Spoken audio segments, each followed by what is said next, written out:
Hi friends, good evening, and this is your host Ankit Khanelwal joining you from Delhi, India, and we have Kimberly Calhoun joining us from North Carolina, and Billy Hill from down under Australia, and good morning to the world, and good morning to America, and good night to Billy, and it's a wonderful day to everyone. And it's a Startup Wednesday, and we are expecting a lot of startups on this Wednesday, and discuss how startups are able to sustain during the lockdown. So So let's. I want to just start out with something so you know that we all don't get upset over today. We'll raise our standards and lower our expectations. Okay, we're going to lower our expectations so we don't get disappointed if somebody doesn't show up because we know, right? So raise our standards, lower our expectations. All right. And also, I would like to congratulate Willie. Willie, we have completed 100 shows on IBMTV during this Thank pandemic. you for your help, Willie. Thank And you. today's show number is 101. 101. It's like a binary code now. Yeah. But Also, we Willie, just and want to say also we couldn't Willie, have done it without you. Thank you. yeah, Sorry. certainly. And also, Willie, you know that, I mean, during those 100 days, we have recorded almost like 25,000 minutes. 25,000 minutes. And then if you add $1,000 per minute for recording time, that's $25 million of content. And thank you to Rakesh ji and Sasha as well And Will, for supporting us and helping us. Namaste. Namaste. Thank you guys so much for helping us reach our 100-day goal or 100-day celebration. I don't know that Ankit and I had a goal when we started. He's so ambitious. When we first started, it was like, we're going to do 1 hour a day. Next thing I know, we're doing 2, then 4. Then he goes, let's do 24 hours a day. And I'm like, oh, where do you get all this energy? I need to drink what you're drinking. We're going to bottle. I tell you, I mean, we can do that. It's just the problem of bandwidth because at a lot of countries there is a bandwidth issue. And as we were discussing yesterday, so Willie and Rakesh, you know that when you fill up a form, you have to mention your name, date, age, weight, and everything. Now you have to mention your bandwidth as well. Bandwidth. No one will invite you.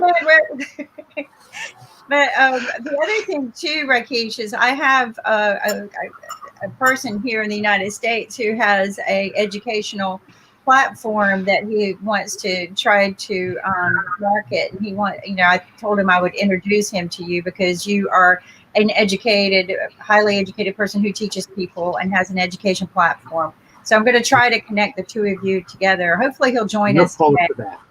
Look forward to that. Yeah, he is a somewhat like you. You know, he likes to teach people other languages and just work with different people from all over the world. And he has a lot of respect for people all over the world. And he's worked very hard on this platform. So I thought I'd connect the two of you and see where it goes. But hopefully he'll join us today. I need to send him a link if that's okay with Ankit. I have to have, so people don't understand. You know, we have a chain of process here, right? And Ankit controls all the programming. So this is what we tell people in the world. Don't come to me and ask me to be on the show. You have to go through Ankit first. I have to open the gate and then people will come and join us. Well, there's a team, actually. There's a team of people that control a lot of it now because we have interns that are working with us. So, but this is what I tell people. I don't make those decisions, right? That's way above my pay grade. But that's why this works, right? We work as a team. We don't do other people's jobs unless they come and ask us. It's called communicating and working together. And Sasha has been able to start his own TV show successfully. I think every time he airs it, it keeps growing. Am I right, Sasha? Yes. So far, it works really well, and I'm looking forward to this financial investing show. Me too. Actually, if you want to do something really well and you don't know much about it, teach it. Teach it. That's right. Well, we've Absolutely. always said that, like people who don't become lawyers end up teaching it. People who do not become doctors end Mm, up teaching it. It doesn't, absolutely. and I'm going to tell you, it doesn't mean that you don't do it well. It just means that maybe you just weren't as interested in it, but you spent a lot of time investing yourself into it. So why waste that, right? And some people make better teachers than they do doers. So no, I think if you're doing something really well too, and you've gained a lot from it, why not share that? Why not share And the knowledge? the the people in their professions don't necessarily uh, do very well teaching. For example, the great pianist virtuoso Vladimir Horowitz, when he was, of course, traveling a lot with concerts and so on. So when he was coming to New York, even for a couple of days, there was a lineup of people who wanted to see him, and uh, and he never had a schedule. He could call his student at 4 in the morning and say, "Okay, come on, I have 15 minutes for you." So people sleeping and coming to his apartment 4 o'clock in the morning, and Vladimir Horowitz says, "Okay, play for me Rachmaninoff Second Concerto." So, so when you're 4 in the morning, you hardly can handle it anyway. So you're trying to play this, and then he says, "This is horrible. This is trash. Okay, now I'll show you how to play it." And he started to play himself, and he was playing for about an hour. And then, no, get the hell out of it. That's That how much he of was a teacher, thinking. huh? No patience whatsoever. Um, So the student, sorry, I'll just finish Go it. ahead. So the student would say, "Mr. Horowitz, it's 4 in the morning. That's why I couldn't play so well." So he would reply, "This is why I am Horowitz and you are not. Get the hell out of here." And that's what you got to think about. It doesn't, discipline, discipline, discipline. Passion too. You got to have passion to be up at 4 in the morning to play something. Am I right, Sasha? Yeah, it's a passion. It's It's no other word to describe it. Yeah. That's Right. right. But you play the piano, you play chess, you invest in stocks. I mean, all of these things kind of develop disciplines, and I think in trading stocks is a discipline. But one of the things that I also prefer is that you can give somebody something like money, or you can teach them how to make that money, right? And if you Mm. teach them how to make that money, they will be able to do it the rest of their lives. If you just give it to them, that's it. It ends there. Just like, you can teach a man to eat, you can give a man fish, or you can teach him how to fish, right? And so I truly believe in educating people. If you have the knowledge, you try to educate them with what you know and share, and it will grow, and it comes back. That's what I tell people: don't try to hoard it to yourself or job security, because it will come back to you. It may not look like it in the beginning. It may look like people are taking advantage of you, but something always comes back and rewards you. You might not see it at first, but um, sharing the wealth of information just keeps spreading. And it's like I tell people: if you share a smile, you'd be surprised how far that goes, right? You would, or a laugh during the day, you would be surprised. The other day we were laughing really hard, and throughout the day I carried that with me. Like, I carried everyone's smile and laughter, and I thought, wow, that felt good. Even though I had a lot of things to do after the show, I just carried that. And so we got to think about these things. Being a startup is not easy. Is a lot of kick in the guts, right, guys? I mean, we're all, and especially during this time. And one of the things that has inspired me is the new TV shows that Sasha's coming up with, right? And that Rakesh has continued to go out and teach. There you go, modern investing with Sasha. Did y'all change the title again? I love, I love I it. love it. It's Yes, wonderful. I'll tell you.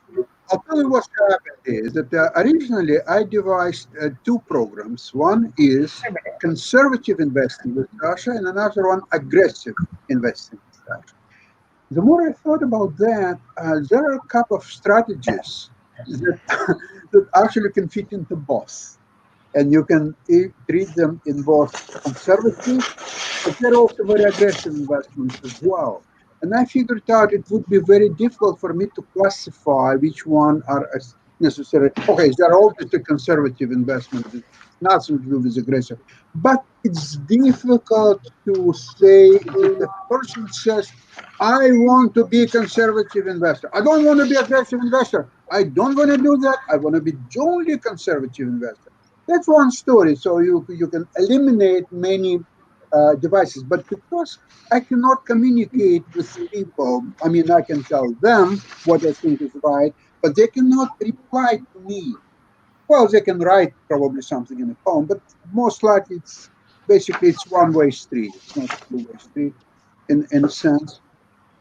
So instead of qualifying which investments, I can say about different strategies that they're more conservative or they're more aggressive, but you cannot eliminate and make them only conservative and only aggressive. It's really really difficult, and then I would have to have a third program which would call conservative, aggressive, ideal investments.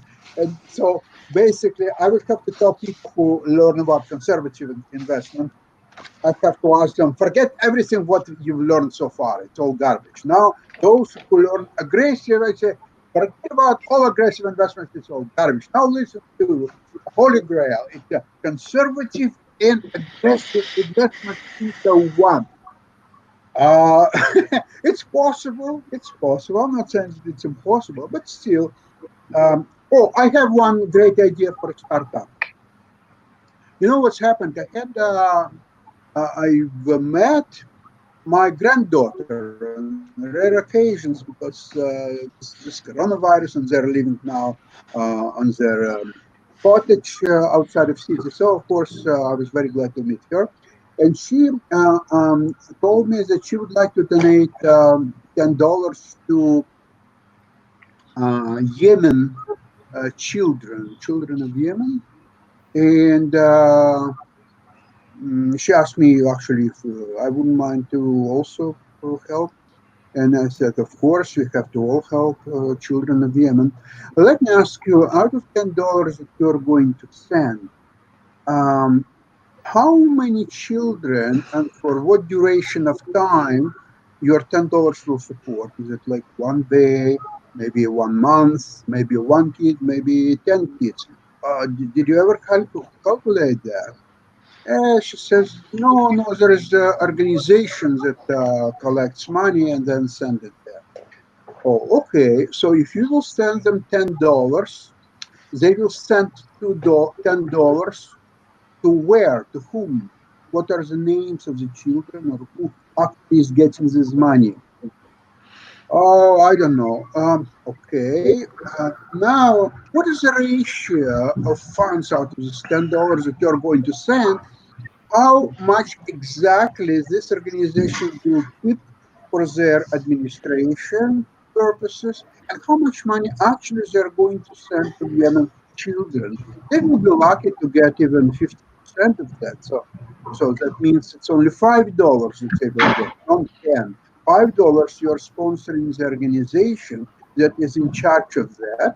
And if there are a lot of people like you who will send them money, they will be able to serve their expenses, maybe buy some good cars, drive, because they need cars, and how they can exist without cars. So in a way, you do very little sponsoring human children. You're basically sponsoring organization that supposedly sponsors human children. So now $10 probably will not last long. So okay, you're 16 years old, get yourself a job and send half of whatever you earn to young children. Actually, you'll do even better if you'll get yourself two or maybe even three jobs. So therefore, you'll be able to send them more money. Now, mind you, half of that will go still into organization, which will do administration and many other wonderful things. So, so she asked me, okay, so what should they do? How to do that? I said, start your own organization, which will help children of Yemen. You start your organization, and maybe you keep not 50%, but only 40%. So the children of Yemen will get 60% instead of their 50. So this is how you can really help people of Yemen. And you can collect money from other people, say $10 like you're trying to collect, and maybe even $20 or maybe $500, depends on other people's means. So please get yourself organization and start doing exactly that. Now, the only one thing what I'm concerned is if you're helping children of Yemen, but you're not helping children of Rwanda, for example, isn't it discrimination? So maybe you should also to help people of Rwanda and there are few other countries that you may try to help. So think it all over, and next week we'll talk about it. Okay? Thanks. That was my conversation with my granddaughter. Just for your information, Sasha, there are certain NGOs where the full donation goes in to the beneficiary. I happen to know that because when I was associated with a church in New Zealand, they actually make that proposition because they have two funding operations. One is for their administrative function, and the other one is for the actual charity. So they have two different funding activities, and they actually say that what every dollar that you give us will go straight to this particular beneficiary, and that's just a piece of information I thought I'd share. And the other thing I wanted to respond to, Kimberly, was your proposition that teaching brings back, because um, it's like starting with a block of metal. When you teach a person, you are refining that person. You're adding value to that person. And when you add value to the person, the whole planet benefits because that person becomes more efficient in survival. And then all of us immediately get a benefit because that's the to me that's the payback I see in teaching. No, I agree with you. I think when we do that, it does, it pays back in so many different ways. It's good to move forward in that realm. So that's a great idea. How could we get started with that? Thank you. With the new startup idea. Anyone? Thank you. Did I freeze? I'm unable to get a lot of words. Okay. Yeah, we're having some bandwidth issues. So can you hear me, Ankit? I can hear you. Yeah. I didn't heard what Sasha said because a lot of words I messed up.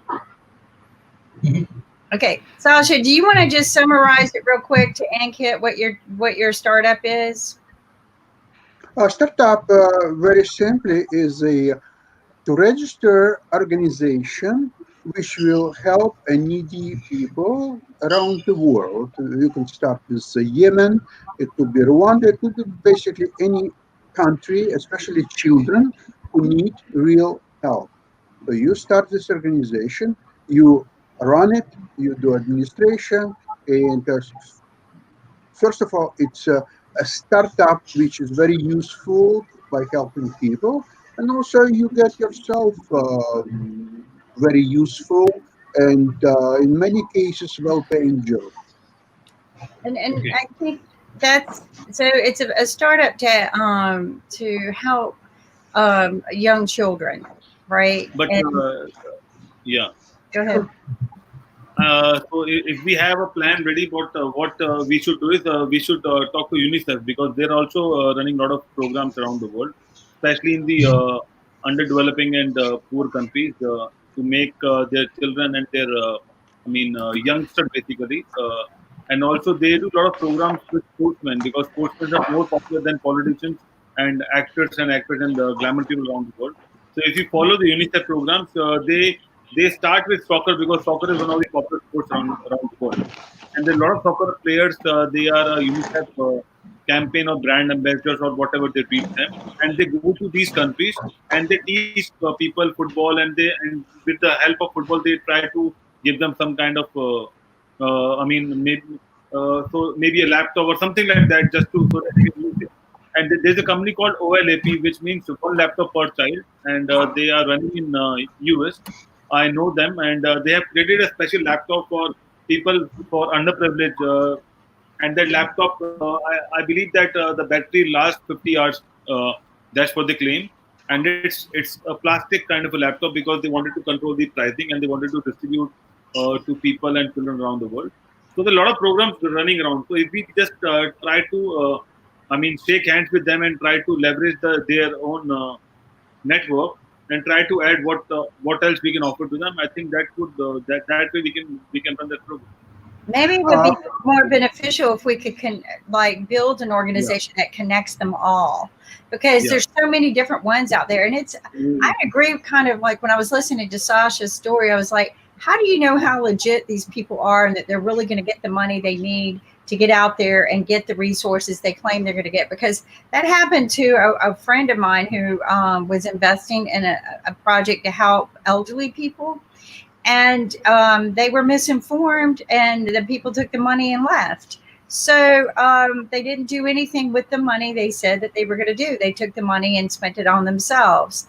So the end result is one, how can you trust any organization that's out there? You know, they all don't have the little blue white circle with the blue check like they do on Facebook or anything like that. A lot of them say they're okay. So guys, we're having a little bit of technical issues. Do I sound okay? yep. I, Sound I check? can hear Sound all check? of you quite Okay. well. Just every once in a while people are fading. So I think that if developing an organization that joins them all together, so that we know what each person's doing, right? It's kind of like when I know this is a bad analogy, but when all my doctors were prescribing me different medications, right? This doctor was prescribing me one, this one. Eventually, they all collided, right? Because nobody was talking to the other person about what they were doing, and the only person that truly saw a little bit of maybe a mistake was the pharmacist who was prescribing them. But she didn't know why they were each prescribed, and she had to talk with me. If she hadn't done that, wouldn't be. But the thing is that you have a lot, like Anka said, a lot of children's resources out there, a lot of single mother resources out there, and they all collect money. But maybe they're not collecting it under a global umbrella. Maybe if they did, they would have more, and they could do more. And I like that idea, kind of like consolidating the But all of. I like that. yeah, but Kim, I am not an expert, Thank and you. I don't have that much of experience like you all have. But what I understand is that we are distributing money in some form or the other to different countries. According to me, what we should do, we should adopt one country in a particular year, and that let that country develop whatever resources they require, and then shift to the other country, so that at least all the force and all the information, all the money could go to that country, and we can develop that country in one go, and then move to the other country, because that way at least something is going on, and or some country will come up. But if you just distribute those $100 into 100 countries, everyone will get $1, and it's not it's It's not a like good idea. Yeah, it's kind of like the Habitat for Humanity, right? Let's build one house yeah, completely, and then right? replicate the So model. that a family can move in and use it. Then take all of our resources and build it. And of course, there's 100 people out here who could use a house. So how do you pick which one gets to move in? But you just have to have faith that eventually you're going to build enough houses. And, so I'll give you an example. I'll give you an example what happened during the pandemic in India. So a lot of NGOs and people who don't, because we in Asia we donate a lot of things, and especially in India we go out and donate money, food, a lot of things. So now people who are in need, they got more amount of food what they expect. So they have started selling that food. Can you believe it? So suppose if a person is not having a food grain or anything like that, now that person is having a shop, and then he's selling all those things because he got more amount of food what he was expecting, and that food may can carry maybe for 1 year or 2 years. So that amount of donation is going on. But on the other side, there are a lot of people who are still begging. They don't have food and they don't get things like that. And there was a picture which got viral somewhere in Ahmedabad. I'm not sure. And that what happened is that there was a food truck which somehow collided with the milkman, and the milk is all over the road. Right. And then that person was drinking milk from the road because he didn't had a food since more than 2 weeks.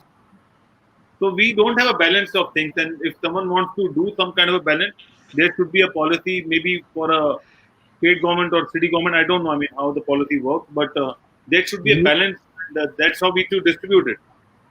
Usually, I have very having stayed in Rwanda, I have some sort of understanding of how this works. Usually, there is a minister who coordinates the distribution, the logistics, in tandem with somebody from the United Nations, as you said, UNICEF or Children's Emergency Fund, things like that. I know that there are some organizations, as I said, who will give you the whole money. There's some people who give in kind, like shoebox. You fill a shoebox with all sorts of things for children around Christmas. So those whose parents cannot afford toys, you can send a shoebox, and it gets across to them. So there are various things. Part of it is getting somebody with the authority, to coordinate the logistics. And unfortunately, in India, we seem to have stumbled on that. We have, the IAS, the district collector, traditionally should have been the person who should have done it, but that they're also hamstrung with their own considerations. And so that's just my 2 bits of what I know of the situation. That's all that I can contribute. One of the things, we too have a lot of waste in the United, a lot of waste, a lot of it. And my question is like all the fresh produce that sits, that's at the grocery stores. There's no way they sell all of it. So where does it go at the end of the week when it starts to rot? And my question is, why can't we start a job for people to can it? Right? That somebody comes and collects all of it and they can it and turn it into what? Food that's sold later, or freeze it, right? There's 2 processes that can be done, and people can be hired to do that. And then it becomes a means to sell food back at that store or get food out to people that need it. There was a program started where you registered with this one particular organization, and what they were doing is taking food from the farms that was not selling to the local stores, and they were bringing it to a local church. And the local church would break it up into boxes and deliver it, or have the people come get the food they need for every week. And literally, you can come pick up your groceries for every week. It's a beautiful thing to happen, but people weren't using it because they didn't like the foods that were in there, right? They were like, oh, I don't like peas, or I don't like beans, or I don't like...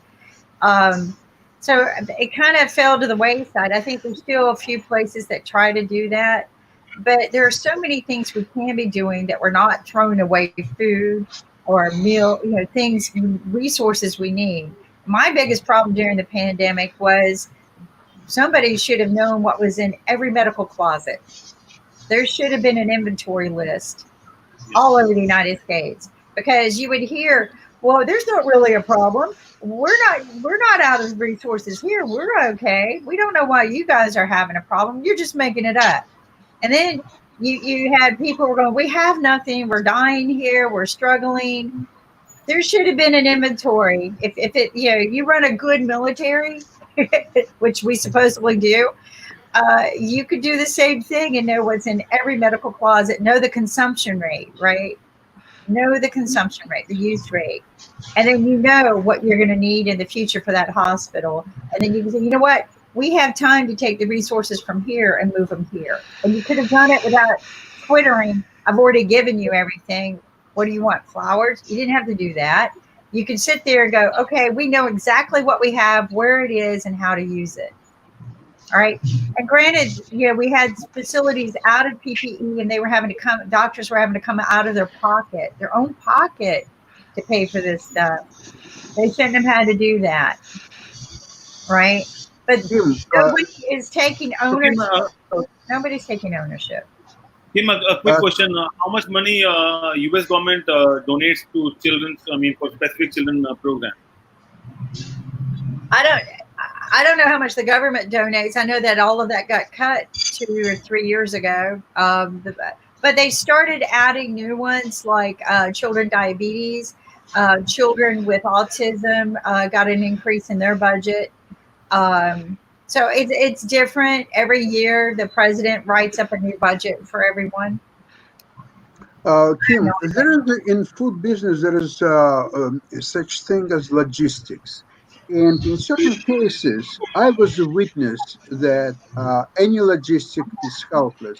What it is about when I was 35 years younger, I was a musical director on a cruise ship, and at 2 o'clock in the morning, I was watching how many. Tons of delicious food was thrown behind the ship, and the sharks were following the ship and eating all this delicious food, including black caviar and just name it, any delicatessen, whatever you can come up with.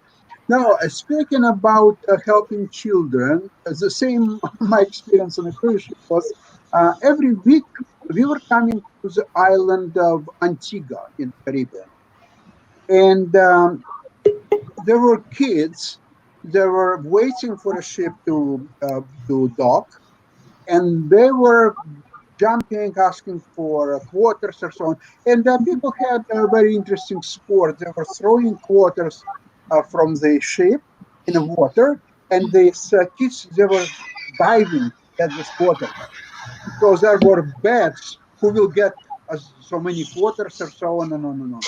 So they were very, very thin, very tiny. And once I went to the island, and they started to ask me, of course, for quarters. I gave them 3 quarters. So then I started to follow them. Where were they going with all these quarters? Oh, guess what? They were going to a little place, play video games. And all the quarters that they were diving to get, or they were getting from people like me, they were just throwing in this machine, playing video games, one after another. So next time when I was in Antigua, I took some apples to give them something to eat. No one would take any apple. They You didn't know, need food. They it's so needed to play video games. it's so tragic that the children, skinny children, they're obviously undernourished, and you know an individual, as even as a child, has needs. A need for learning, a need for engaging, and they are because of lack of planning or whatever. This is what they see as their best utilization of the quarters, rather than buying a book and studying, or buying some food and building their immunity. It is so tragic that no government I ever know has something like recycling of food and recycling of medicine. No, none. No government has got. I have a box full of medicines which have been prescribed for me. I've become better before I finish that medicine. They're not the antibiotics. Antibiotics to do the whole course, but you have paracetamol and stuff like that. Other stuff which is not strictly dosage controlled, and I don't know what to do with it. I have extra computers. I don't know what to do with them. And Hong Kong has one thing good. They have a recycling of electronics, so that there's no electronic waste. But I wish they had that for food. I wish they had it Well, for that's the problem. medicine. I think sometimes it's intentional, right? The government, the people who are highly educated, something I've been learning is that there is a policy or a rule they live by to keep. Uh-oh. They don't want me to share this secret. I gotta, somebody said, Kim, you can't say anything you want on TV because they're going to cut you off. but they have this thing that so many people must. It's not must not succeed. So many people must fail. So many people must reside in this sector, and so many people must reside in this sector. And I learned this in our education system when I worked at the school system. And one of the teachers was phenomenal. Like, she was this teacher that every student aced every test, and she wasn't cheating, but she also didn't teach by the book they gave her. She taught by real experience. She didn't teach them to pass tests. She taught them reality, real things, and every one of her students were A's almost. And they fired her. They fired her. And I was furious because it was the one time my child was thrilled about the class that he was going to, couldn't wait to go because he was, he excelled anyway, but he was fun way excelling because she made it fun. And they fired her. And they fired her because they said we cannot have a ratio, an imbalanced ratio where every child is excelling. That's unrealistic. I thought that was a target. No, they said this was unrealistic. So this is the truth. I am not making this up. I am not making. So they fired her. Probably one of the best teachers that school ever had. And they fired her because she refused to allow certain students or break it down so that certain students would not excel. And even though they go, oh, we got these mentors for the kids so that they can pass math, and no. And I was curious, and I'm like, okay, there's no winning this system. So the best I can do is work with it to make sure my child can succeed. At the end of the day, you have to pick and choose, right? So you work with it. But I was flabbergasted over, she was the kind of teacher that when she would go run marathons, every kid in the classroom would want to go run with her, even if they couldn't run. They all wanted to go run. That's the kind of, and they didn't want her. Okay, they didn't. That's a good idea for a startup. We need to get the unconventional teacher startup. If you know where that teacher is, I'd like to have her write some of my programs. Well, I mean, and I would have to go back. Yeah, I mean, this was years ago. My son has since graduated college. But that left a really big scar on me because I would donate hundreds of hours of my time to the school to help make sure that the minority, one of my missions was to make sure every minority parent, like inner city school, because we did busing, every one of them could come to every PTA meeting if they wanted to, right? Because the biggest problem is the bus stopped at the McDonald's, which was a mile away from the school. So they had no, and my thing is children would excel if their parents could become part of the program, but that was exhaustive enough to get on a bus to come to a meeting, right? So it's all intentional. The way they did things, oh, we're doing this so that your kids get the better end of an education. You can have just as good of an education at the inner city school. What they did was so the parents couldn't participate. It was intentional. You have to look at it. It's intentional. These parents, there was no way they could ever be at that school. They could have bused those kids to a school where the bus landed, the city bus, but they didn't. They put them where the city bus didn't land. So this is the root of why STEM is failing in the USA. Yes, because STEM needs absolutely, independent. One of the best mathematicians out of India came from an absolutely impoverished background, Ramanujan, and he just happened to come across somebody who sponsored him, and which is why he achieved fame.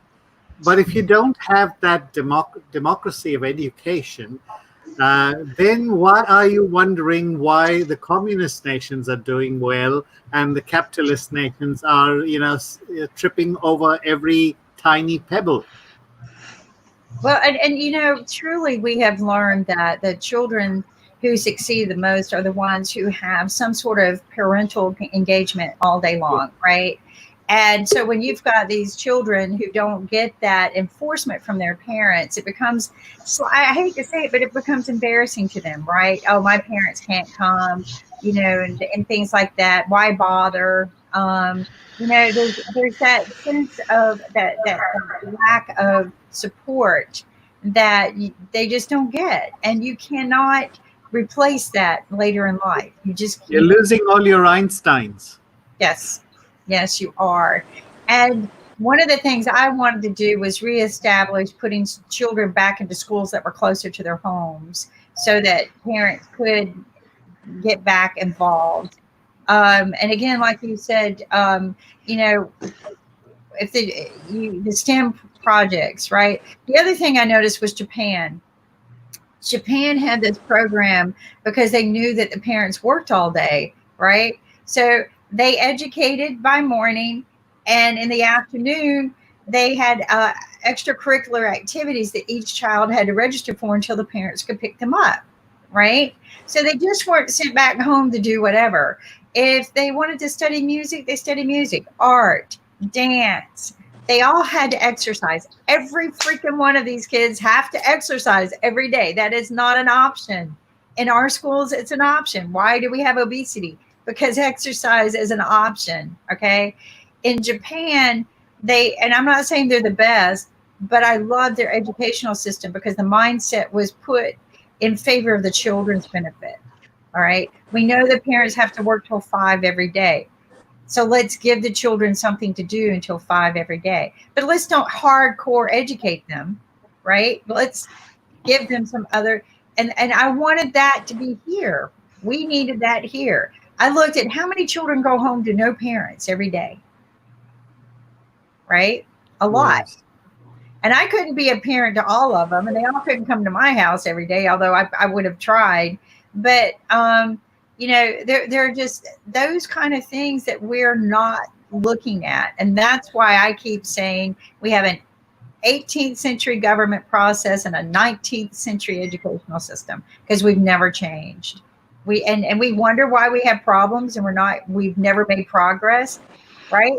They expect 21st century results and innovation, but they've never progressed in the other statute. And why is that? Because the top 1% control it. I understand that in Japan they don't have janitors for the school because the children are taught to clean up.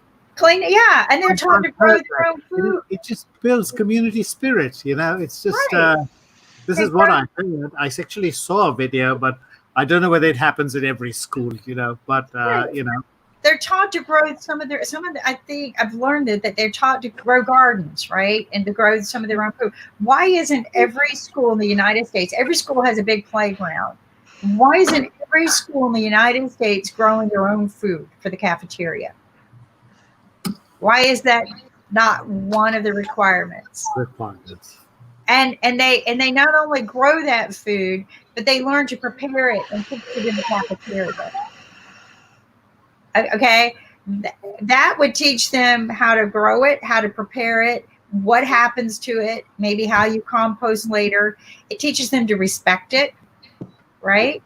But we don't. And in every school, look at it. We got a football field that's not played on, but 3 months out of the year? Have you ever seen the school football fields in the United States? We have a football field. We have a football field at every school. All right. Invested in a stadium in some schools, right? Every school. And it's only played on 3 months out of the year. And they put more money into that than they do into feeding the children that can't afford to eat. That's tragic. Tragic. It's stupid. I was trying to be polite. You're polite. Okay. A lot of people who work with me know that sometimes I cut that rope because sometimes you can't be polite about it. Right, that's not something we need to be polite about anymore. Why? I would like to invite Soumya here on our show. IBMTV started. Hi Soumya, namaste. Good evening. How are you? Soumya, good evening. Namaste. I can't hear you. Soumya, we can't hear you. Can you check your mic? Also, I invited.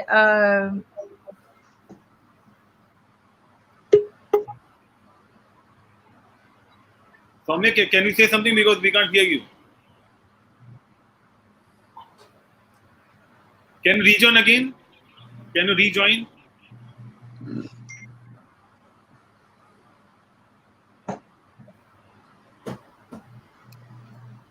I think there is some technical difficulties. That's why she is not able to join. So, Kimberly, you have invited someone else as well? Excuse me? Did you invite someone else?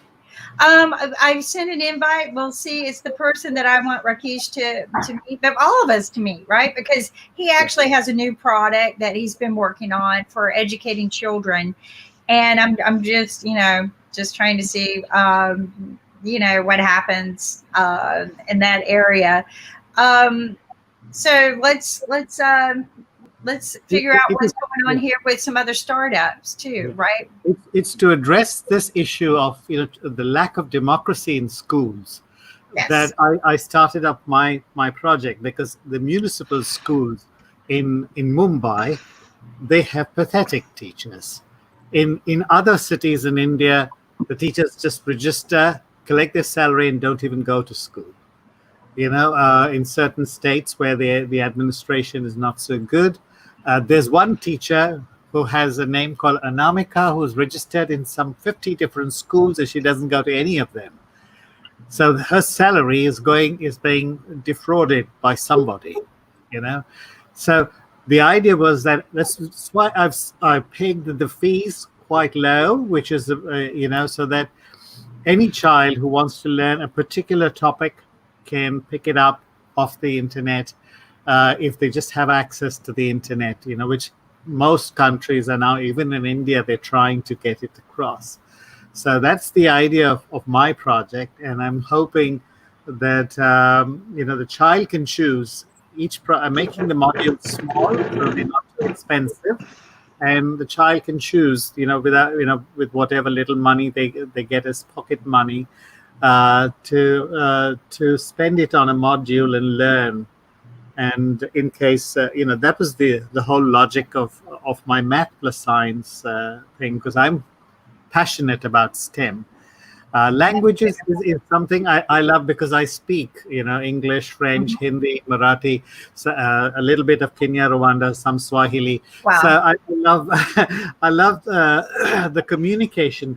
And if you watch a smile of the person to whom you speak in his language, that is the payoff. That is the payoff, that you've bothered to learn even hello, how are you in his language, and thank you in his language. Just simple words. It's enough. The smile just it makes your day.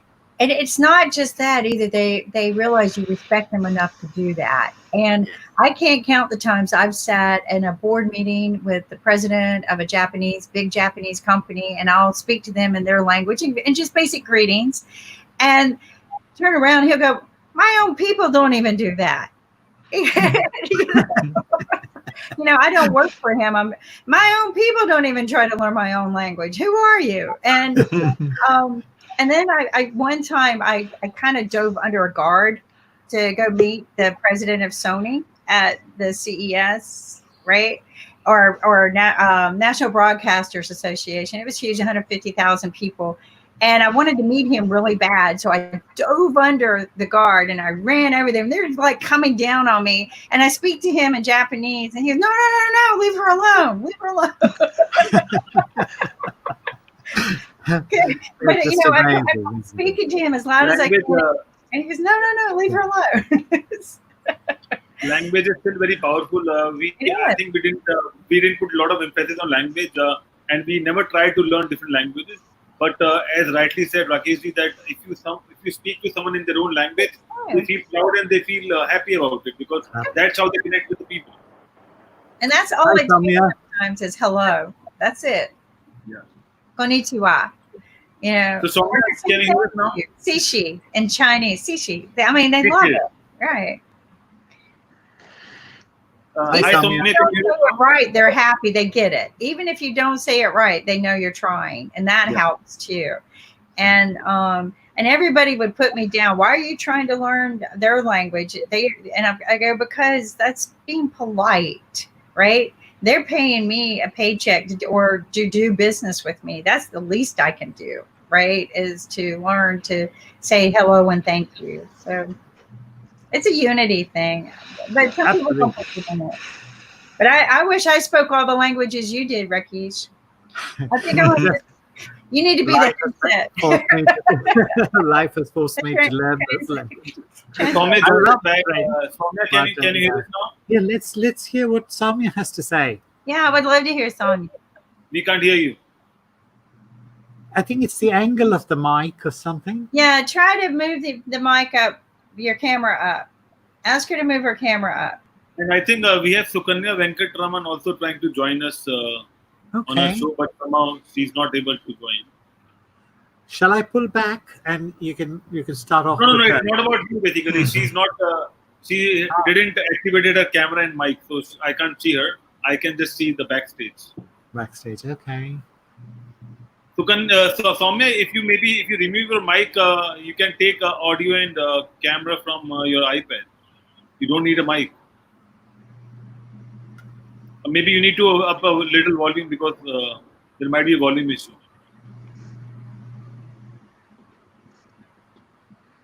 So Soumya is a serial entrepreneur in India, and she runs a PR company, Clarity PR, and I know Soumya for more than 10 years now, and Wow. she's doing a lot of great business, successful businesses and startup companies in India. She's based out of Delhi, but she works across India. She is basically from South India, I suppose. I'm not sure. I never Yes, asked, Tamil but I Nadu. think Tamil Nadu. Ayers from Tamil Nadu. Yeah, now I can hear you now. yeah.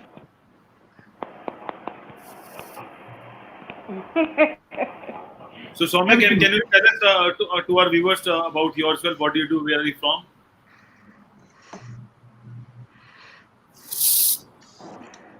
Hello? Can Yes. you hear me now? Yeah, yeah, we can hear you. Okay. Yeah, what were you saying? So I said, share us Ankit, about what were your you story. saying? What you do? Where are you from? How you started Clarity PR? Okay. Okay. So basically, I'm not born, but brought up in Delhi only. So I'm hardly a South Indian. So more of a Delhiite, typical. So lived here only, and so I'm the founder and CEO of Clarity Communication, which is a PR agency, and we are specializing in startups. So We lost you again. Is it a bandwidth issue? public relations is that I Yes. Go ahead, can Soumya. you hear me? Yeah, we can hear you. Okay, no problem I think.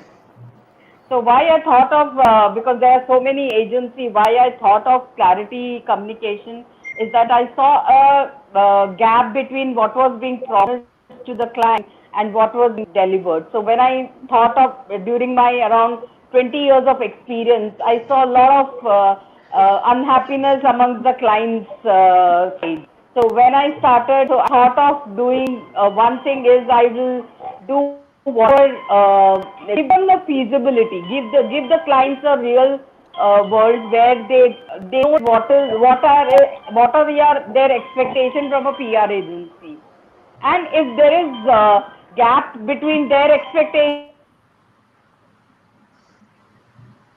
We lost you again. We lost the voice again. I think there is some issue with your mic. And, So yeah. that's the reason I. Okay. Yeah. Go ahead, So Soumya. that's why I thought of. That's why I thought of establishing a Clarity Communication. So I've been doing amazing work with a lot of clients, with startups, SMEs, etc. So that has been my little bit of.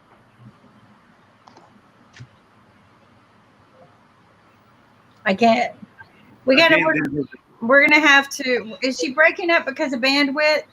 I think she's breaking up because of the mic. Maybe some wiring issues there. Maybe. Can we schedule her another Like maybe let her sit and let her and we'll help her figure this out so that she has a better, because this isn't fair to her. Because she, I can tell she's got a lot to say, but let's work on this and help her get it worked on. And they were, because we've done this before with people and they come back and they sound fine. So after we help them, we're going to figure it out. Sure. So Soumya, let's fix the problem and then we'll reschedule the call again. Okay. Thank you for joining us. So, kind of getting back on track, that's one of the things you have to do in a startup. Sometimes you have to reset that button, go fix the problems, and then come back. And we watched Sasha do it many times, and he finally got it all worked out. You just don't give up, right, guys? Willie, he's always, sticking around and tweaking things and making sure things happen. We're going to be doing startup interviews with Willie in Australia. The situation is that here when we air this show, it's way late for them. It's not the right hour for startups to generally be pitching their idea. So Willie's going to be airing and doing his own interviews, and then they'll be live. We're going to set Willie up to do this live, and he'll be interviewing startups in Australia at a different hour. We're gonna let people know when that is, so if they want to watch, they can. But we're also going to bring it back to Startup Wednesday so that we can talk about it. Kind of like, we're going to play it back. We're going to play back Willie's interviews, and we're going to talk about the startups just so that people can get a feel for this. Mainly because we, for whatever reason, can't seem to get any startups to show up on these days. Business people, which is very good. We need the business people. But Kim, I believe that business people, they also run a startup every day. So every day there's a startup, and then they end their day with something, maybe positive, negative, whatever it is. And then based on that, they run their own show next day, and they prepare for next day. So that is also part of startup thing, because startup is not just about starting your business. It's about sustaining and consistently doing the same work and process again and again to be successful. And that's what we learned from Sasha, that how to invest in stocks and how to keep on doing the same practice again and again, and get your minimum return out of your pocket, and then reinvest and schedule the process. Yeah, exactly. I mean, and you got to keep going. With Willie starting his own show, he's going to be kind of like doing what Sasha did. Now Sasha's doing two more shows, actually, if you think about it, and teaching us how to trade. Sasha, do you have any tips for Willie? Some things that would help him out a little bit, seeing how he's going to be launching his own show? I don't believe Willie needs my tips, because the most important thing, like everywhere, it's a passion. And even if you don't know something, you can always find a good source to learn about it and figure it out. It's a passion. If you have that passion in you, that you want to help people and you want to explore the startup situation and go to cases each time, that's more than enough for you to do it. Trust me. Anything technically in doing a TV show, seeing how you're doing your own, is there anything that you would share with him about, try doing a certain kind of mic or have certain backup camera? I mean, any tips on that end? Actually, I'm pretty bad on on the technical issues that you already know. No, well, I'm learning still, but it desires a lot, really. But I will improve pretty soon. You're doing great. You're doing. Thank you, I Kim. mean, you are so. This is, people don't understand how difficult this is, and this is what I have to tell people: just show up, right? When you show up, the show goes on, and that's. Kim. I have absolutely fantastic story. Maybe I told already you about that, but I will repeat that in any case. I was on one of the event. It was a big meeting, and then was a concert, and there was a girl, a singer. So she sang one song, and she was paid, I think, $800. And I was quite impressed. It was many, like 20, 25 years ago. So I came over just for a curiosity and asked her if she would. I talked about a couple of things, but then finally came main question: how can she justify being paid $800 for a 3-minute song? She looked at me and says, "Oh my God, you really don't understand what you're talking about. You know, I had to get up at certain time. I had to get myself together. I had to put makeup. I had to put my dress. I had to get a driver came to drive me here and so on. I had to do so many things, and I had to get the sheet music for musicians so they would know what to play and all that stuff. But the most important thing, I'm paid $750 for just who am I, and that I made an effort to come. And not only that, I came on time. So I showed up. I showed up on time. That's $750, and $50 is a song. That's it. No, and I think you got a point there, and and I love that story. You've actually shared it. That's one of my favorite stories. Excuse me. Hello, Lynn. I'm gonna have to back out for a second. I feel like I got a bug in the throat. Good morning, good afternoon, good evening, Morning, everybody. Good morning. Good evening. Yeah, so we have 3 evenings and we have 1 morning. And if so, Sasha and I are morning. The other 3 of you are evening. So anyway, how is everybody today? All good, all good. Very good. All good. Good. We're good. Good. Willie and Rakesh, nice to see both of you. And Lynn, Good to see you too, welcome Lynn. to Startup Wednesday. Yeah. Say what? Welcome to Startup Wednesday. Oh, And thank you. today we'll be discussing about Lynn's business stories. And he's running successful businesses over a period of 40, 50 years. So what are the learnings we can take from Lynn? So Lynn, how you want to share the stories? What do I want to share? Or you want to start in between? Well, let me, I was thinking about this because, in fact, actually, I've talked about it a couple of times. Probably the single most important thing for people who are getting involved in startups is to do something that I didn't do in 2002 and wished I had. When somebody wants to get involved in the business, you don't look at the business as to why it will succeed, because the fact of the matter is you wouldn't be looking at it if you didn't think it could succeed. What you really need to do is to look at why the business might fail and what all the other issues are that you might have to overcome. And what I did in 2002, I started a telecom business. And I didn't, when I got involved in the business, I didn't do that. I didn't look at why the business might fail.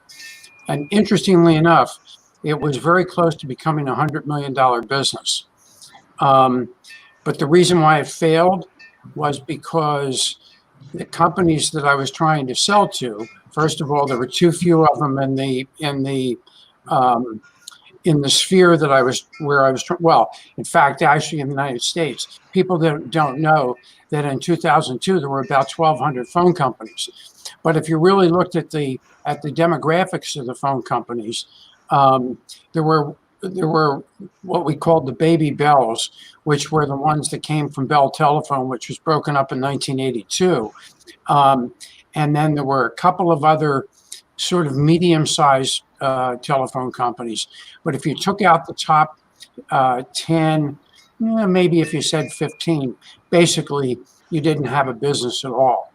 But what I didn't realize at the time, because actually, and I'll be quite honest, I made what was an emotional decision rather than studying what I was supposed to do, and studying the industry. The fact of the matter is, I did not understand how big companies purchase products. We had a product, and it's sort of interesting. We had a product that AT&T studied, that could have saved them 15,000 a location in their broadband rollout. Now, I mean, that's 15,000 a location. The fact of the matter is they had 80,000 locations. So I see Willie's head going like this. And he's figuring out that number, okay? And the fact is, and we couldn't have done every location. And there were additional considerations that actually our solution was versus what they were doing at the time was basically a 3-hour solution. In some of the it was retrofitting an existing location to make it an electronic cabinet where you could put all your electronics, use the buried copper network that they paid billions of dollars for. Over a period of time, everybody was going to go all fiber, but they didn't have to. And what was happening was they were losing customers significantly to the cable companies because what they were doing was a full retrofit. They had to go to the town, they had to get approvals, they had to build a new pad, new trenching, all this kind of stuff that they had to do. And we could basically retrofit the cabinets and do it in 3 hours. And all they had to do was run a fiber line to the cabinet and bingo. They had broadband, okay? Well, the interesting thing was, not knowing enough about the industry, I didn't realize that they looked at us. I always like to use this sort of analogy, and I laugh at it when I do, but we were sort of like, for them, in the program that they had, we were like the pimple on the rear end of an elephant, because their program was a 50, 60, maybe $70 billion program. And the fact that we might have been able to save them, maybe $500 million if we could use maybe $750 million. They looked at us as being just simply too small, and we weren't in the wheelhouse of what they were looking at. So that was concern. That was point number one. I didn't understand how they would choose whom they were going to do the business with. That was number one. Number two, I found out very quickly that in large corporations, there's significant favoritism of using vendors, regardless of the capability of the vendor to solve the problem. And we obviously didn't fall in the category of the favored vendor.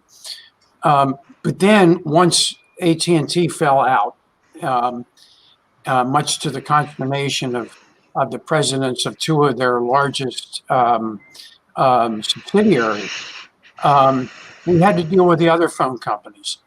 And what I also didn't understand and didn't research in 2002 was the fact that if you're not in a budget for a large corporation, then you have to wait basically 12 months to be able to do business with a company, because they generally don't do business if you're not in the budget.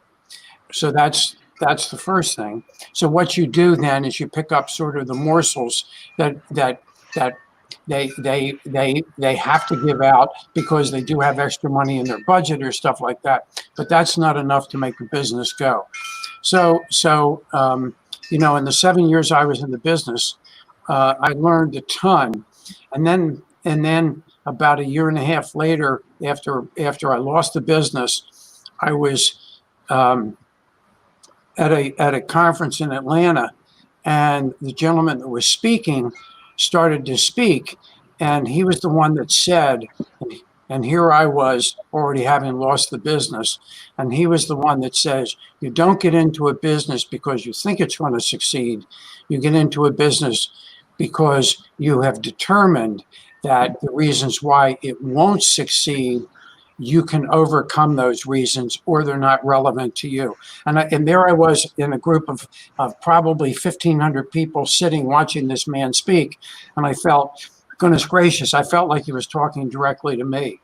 So my advice to people, when you're analyzing a business to get into, you need to analyze why it's not going to succeed before you jump in feet first. Because I lost multi-millions in that business personally, and it was not a very pleasant experience, and I could have avoided that. One of the second things I would recommend to people is this.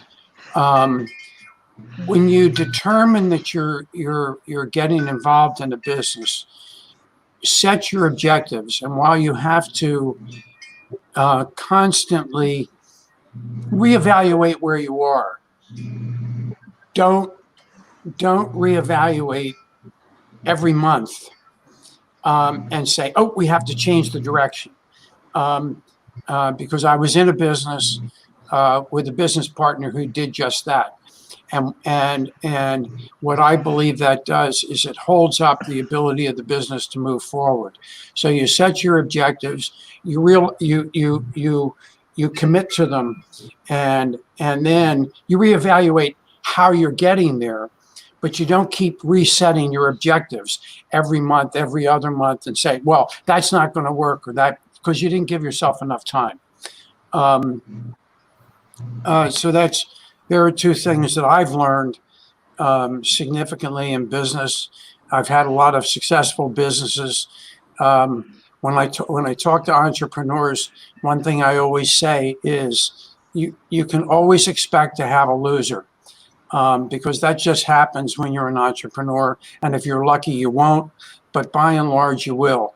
But then my advice is make it the first one, don't make it the last one, and learn from your mistakes. So anyway. Good. Yeah. I like that. It's a numbers game. One of the things I've found out that when you're looking at new recruits coming to the company, and the first 5 don't work, we just don't gel. Then the 6th one, you'll gel with the 6th one. Yep. And yes, so I've accepted that it's a numbers game. Mm-hmm. You know, I'm not going to gel with everybody that walks in through the door. It is. It also. But really, there is one more thing. When startups get a funding, they have to hire a lot of people, and most of them are not productive. But they just to show the numbers, they have to hire those people.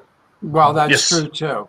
But that's also going on. I'm surprised why, but they just have to create a valuation that how many people are working hours, working days, and based on that they create some kind of valuation for the investors, and then on the basis of that they get money. Yep. So well, but the other thing I would say to you is also, this is a problem that a lot of entrepreneurs have, is they think they can do everything themselves. So what you do need to do is to make sure that you hire some good people and you're willing to basically delegate to those people. I could talk for hours on the subject. I think first of all, you have to determine who your customers are and understand you're in business for your customers, not for yourself. Because if you don't have customers, you don't have a business. Because we had a business that unfortunately my former partner forced us to sell. And the second generation owner of that business didn't understand the concept of customers. And we were getting some pretty big customers. I mean, we had Gannett Publishing, we had Boeing in their plant where they were building the 47s, 67s, and 77s out in Everett, Washington. We had UPS. We had Oscar Mayer. I mean, we had big companies, and just when we got a company that everybody knows by the name of come on, Lynn, where's your head? Cisco Systems.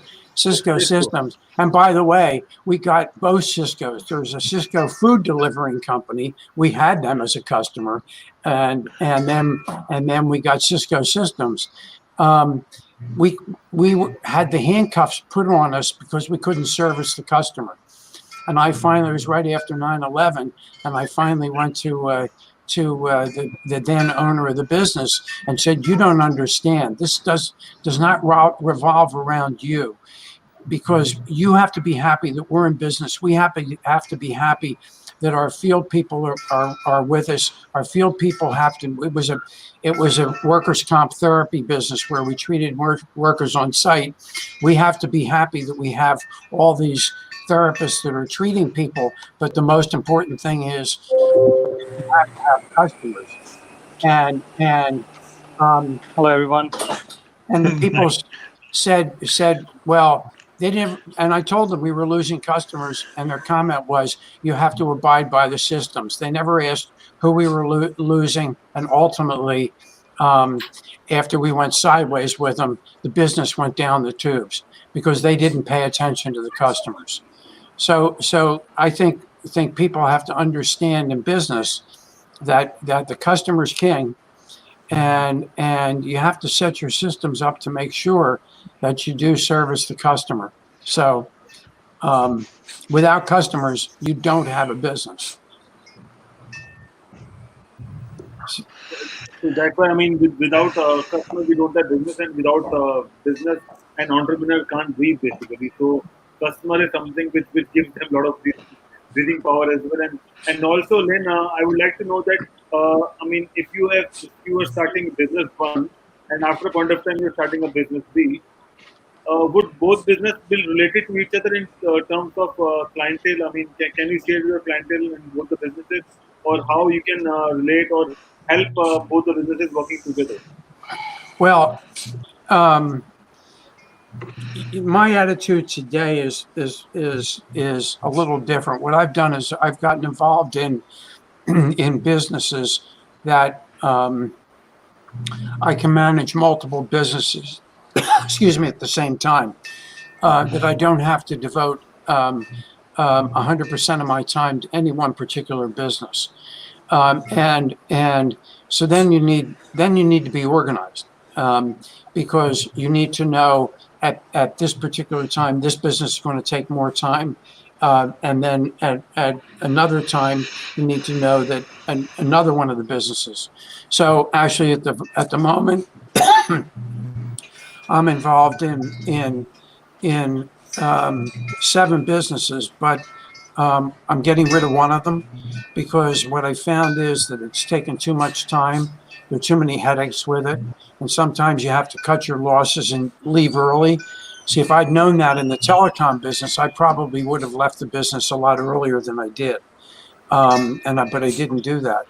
But in some of the other businesses, the interesting thing is, I mean, some of them just simply run themselves, and you just have to check on them. So you know, you have to manage your time properly, but you can do it. You can do it. I'm sure, Willie, that you do, or Rakesh, you do it. Or is it? Do I pronounce it Anuj? Is that how I pronounce it? Yeah. Yes. Okay. So since it's Startup Wednesday, I imagine Anuj is an entrepreneur also. Yes, sir. And so is Sasha. Yes. In his own way. So Yeah. there you go. So Len, I tell you, Sasha is starting a new show at 1 p.m. EST that is about how to invest smartly in stocks. Right. I heard that. And I think that's great. Yeah. I've never been a stock investor, so that's probably not. So you should join us today with Sasha and learn how to invest smartly. I think this is one of the right times to invest in stocks. I think Sasha would agree.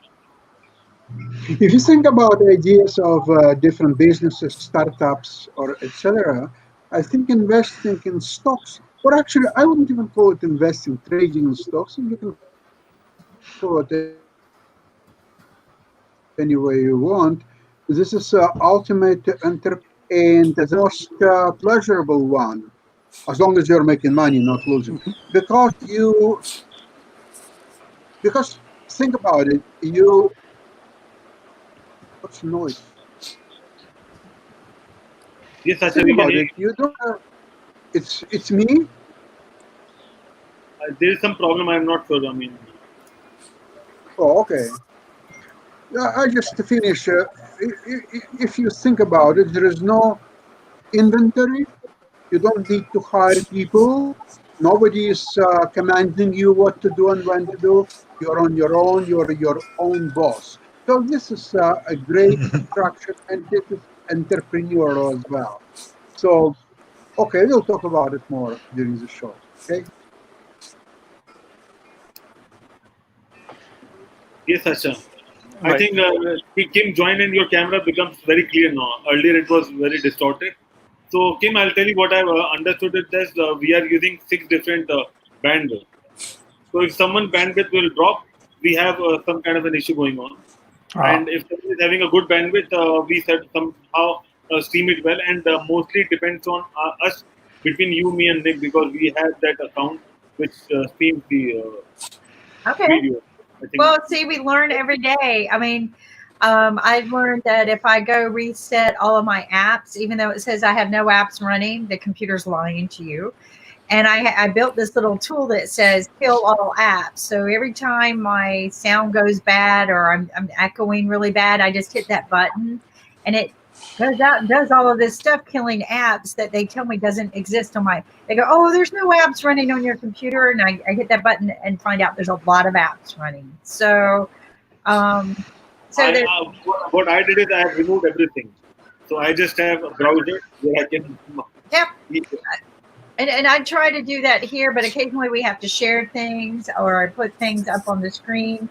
And sometimes I get it right, and sometimes it gets to be overloaded. I have 2 computers now, one that I do all my work on. And somebody had recommended that I get another computer, which I could probably scrape together, like Rakesh said. You know, you've got all these extra computers because you don't know what to do with them when you're done with them. And I could probably pull it up and log it in to do all of our share screen with, right? So who's our guest? So we have Anuj joining us, and he'll be discussing about alternative energies, and we are also planning a show about the energy section. So Anuj, can you share something about that? Hi, everyone. Hi, Kimberly. Hi, Hey, Lynn. yeah, yeah. Hi, Willie. Hi. Yeah. So this is my second time, and thank you very much yes, for I know. inviting. And I, I think it's very exciting what you guys are doing, and it's brilliant that you are giving voices to many people who would not have had a chance otherwise. Yeah. So what I was thinking was, that we have entered a new era of energy in terms of because of the collapse of oil prices and low prices of renewable energy. So, you know, governments in Germany, Japan, and also to some extent United States, but not so as forthcoming. They're all working on hydrogen. So, fuel cell is and electric vehicles are considered to be the next big thing in energy, and it's going to be the disruption, at least by 2030. So, I, along with many specialists, and even in China, who believe that batteries cannot really take the load of the heavy transportation, trucks, ships, and and many cars basically. So I am on the side of hydrogen fuel cells, and I am connected to a large number of people in the industry, practically all companies that are working in this. In fact, there's one company, maybe you guys know about it, called Nikola Trucks in the United States, who have launched a truck which can go for Here. 2,000 kilometers on a single tank of hydrogen. So Wow. that's about 600 miles. No, sorry, about 8 to 900 miles.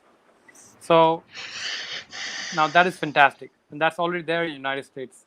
So there's a lot of effort in promoting this technology, especially from private sector in North America, but not from the government because of the Trump administration. But otherwise, I think once we have a different government, I see huge potential and a completely new way of looking at energy coming up within the next decade. So, and so, for example, when you think of energy, you only think of solar panels on your house or some windmills, in open fields. But now you have technology where every house can have its own power plant, and with prices of natural gas in the United States, you could actually basically be selling energy to each other. And so I'm thinking of assembling a group of people who would like to come on a show, which will be specifically for emerging technologies in hydrogen and batteries, and discussing the technological front along with the financial front, and if possible, maybe get somebody from California state government to be on the board.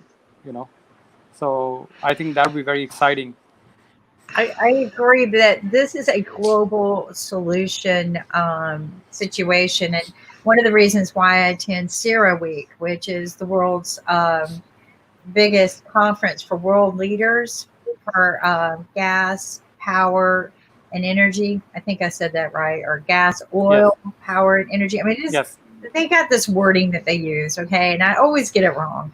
But it's all about gas, oil, and alternative energy. I don't care what other energy there is. There's the first two, gas and oil, and then the others.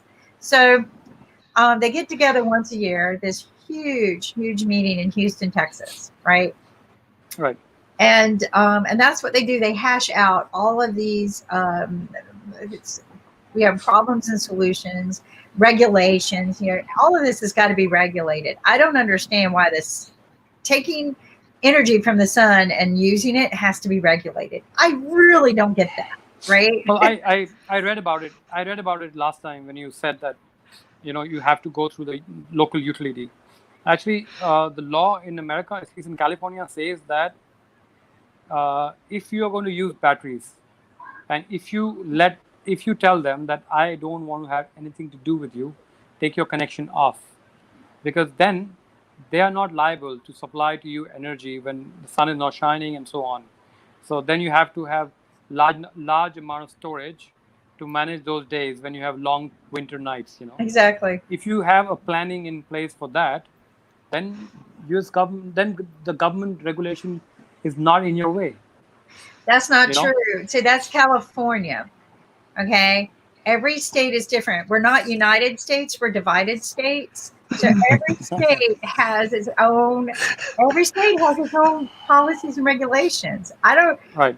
California might have that, but in North Carolina, if I detach from the utility company, if I first off, if I build it myself, they will sue me and I will have to pay penalties, okay, as well as lawyers. In Florida is the same way. They enacted laws that if you try to build it yourself, you will be sued. One of the churches did that. One of the churches went out and the whole community said, you know what, we're going to give you solar power so you can detach and not have to worry about this. And they got sued by the power company, a church. Okay. Wow. So California might have more relaxed laws, but I bet if I go look, if you're not attached to the grid in any way, if you detach from the grid, they have instilled a law that says that you will get arrested. They got so many of these laws, but California might be a little more flexible. But again, it might have something to do with batteries. I think it has more to do with making sure you pay a utility company for the power you get, whether you get it from the sun, the wind, water mill. Water mills used to be really popular around here because we have a lot of creeks and that move, right? So people would put a mill into that movement, right? And that mill would generate electricity to power their tools and stuff that they did on the farm. So I don't know if if the power companies got a hold of that or if they just dammed up the water so they couldn't use it. I don't know. But, the government has their ways. But I agree with you. I think that we need to establish a unity, global policies global policies for solar power? Because I got this question. You know, we've been around for how many years? And for some stupid reason, the only way we can transmit powers is through a power line. It's just, I got a problem with that, right? You know, why haven't we gone beyond that? Why? Well, in Japan, they have done something. They have beamed. So you know, if you go in space, sun is always shining, right? There's no night in space. Exactly. So most of the satellites, they actually work on solar. Yeah. If you see the satellites, you know, they have solar panels, right? And there are specialized solar panels that work on much higher efficiency.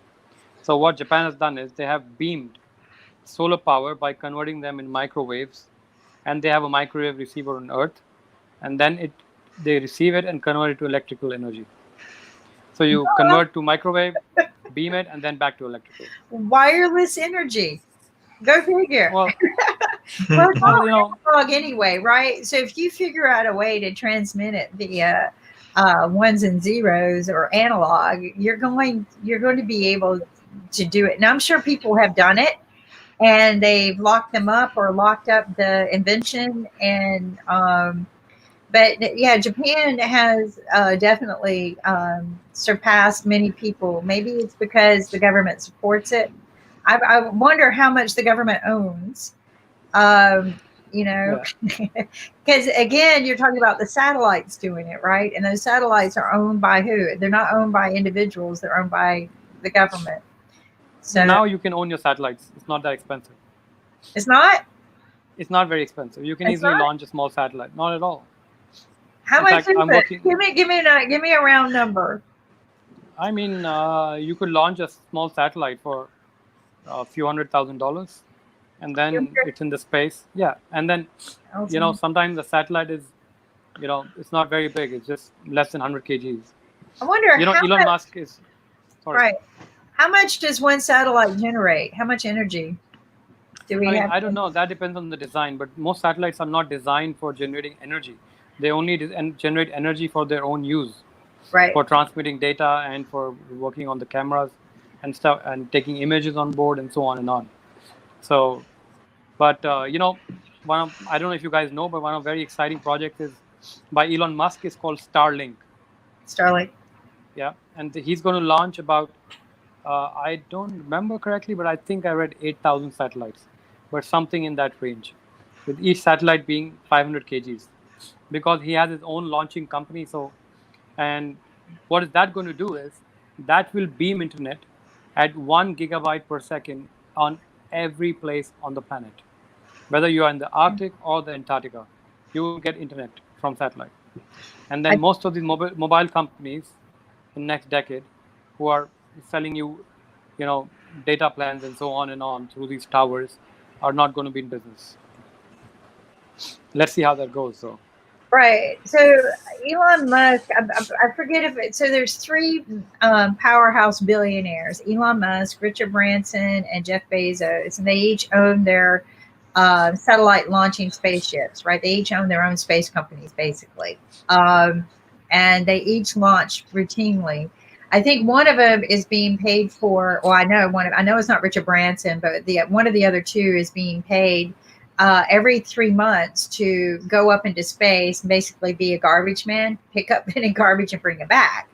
And they get paid, what is it, $300 million per launch? I'd have to go Google it, but I think it's like, I don't know, but yeah, they're getting paid a lot to go up and be the garbage man. But actually, among them, the serious company is SpaceX, and they have launched a satellite first time. You know, recently they launched 2 NASA astronauts in space. I think about 2 weeks back. 2 weeks ago. This is the first time. Yeah, this is the first time a private company has done it. So he's definitely an inspiration for me and for other people who want to work in hard tech, not just in software, but making things like real things, that hardware, which are of course backed by software. So, you know, unlike, to let you know, these private, and I'm sorry, I don't mean to interrupt you, but this might be a great idea for you, that these particular companies, they put out bids because the government does pay them a lot of money to do a lot of this. And they put out bids for public, but a lot of public don't know about this, right? A lot of scientists do, but the public do not know this, that you can apply for some of the grant money and build stuff that goes on the ship for you to have on that ship to maybe generate intellectual property that comes back to you. Like the first Wi-Fi to go into space, I know the guy who was part of that. He said the first Wi-Fi into space. Now I thought Wi-Fi had been going to space for years, but it hadn't as a commercial product. So he was the first commercial, and I got the patch. I have a patch for it. I'll show it here in a minute.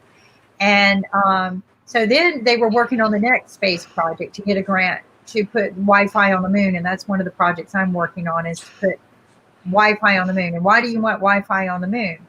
Well, so that you can collect data that is going on the moon on all of these projects, right? All of these projects are going out there, and you can collect data and send it back to people, but so that you can sell maybe an app to people, right?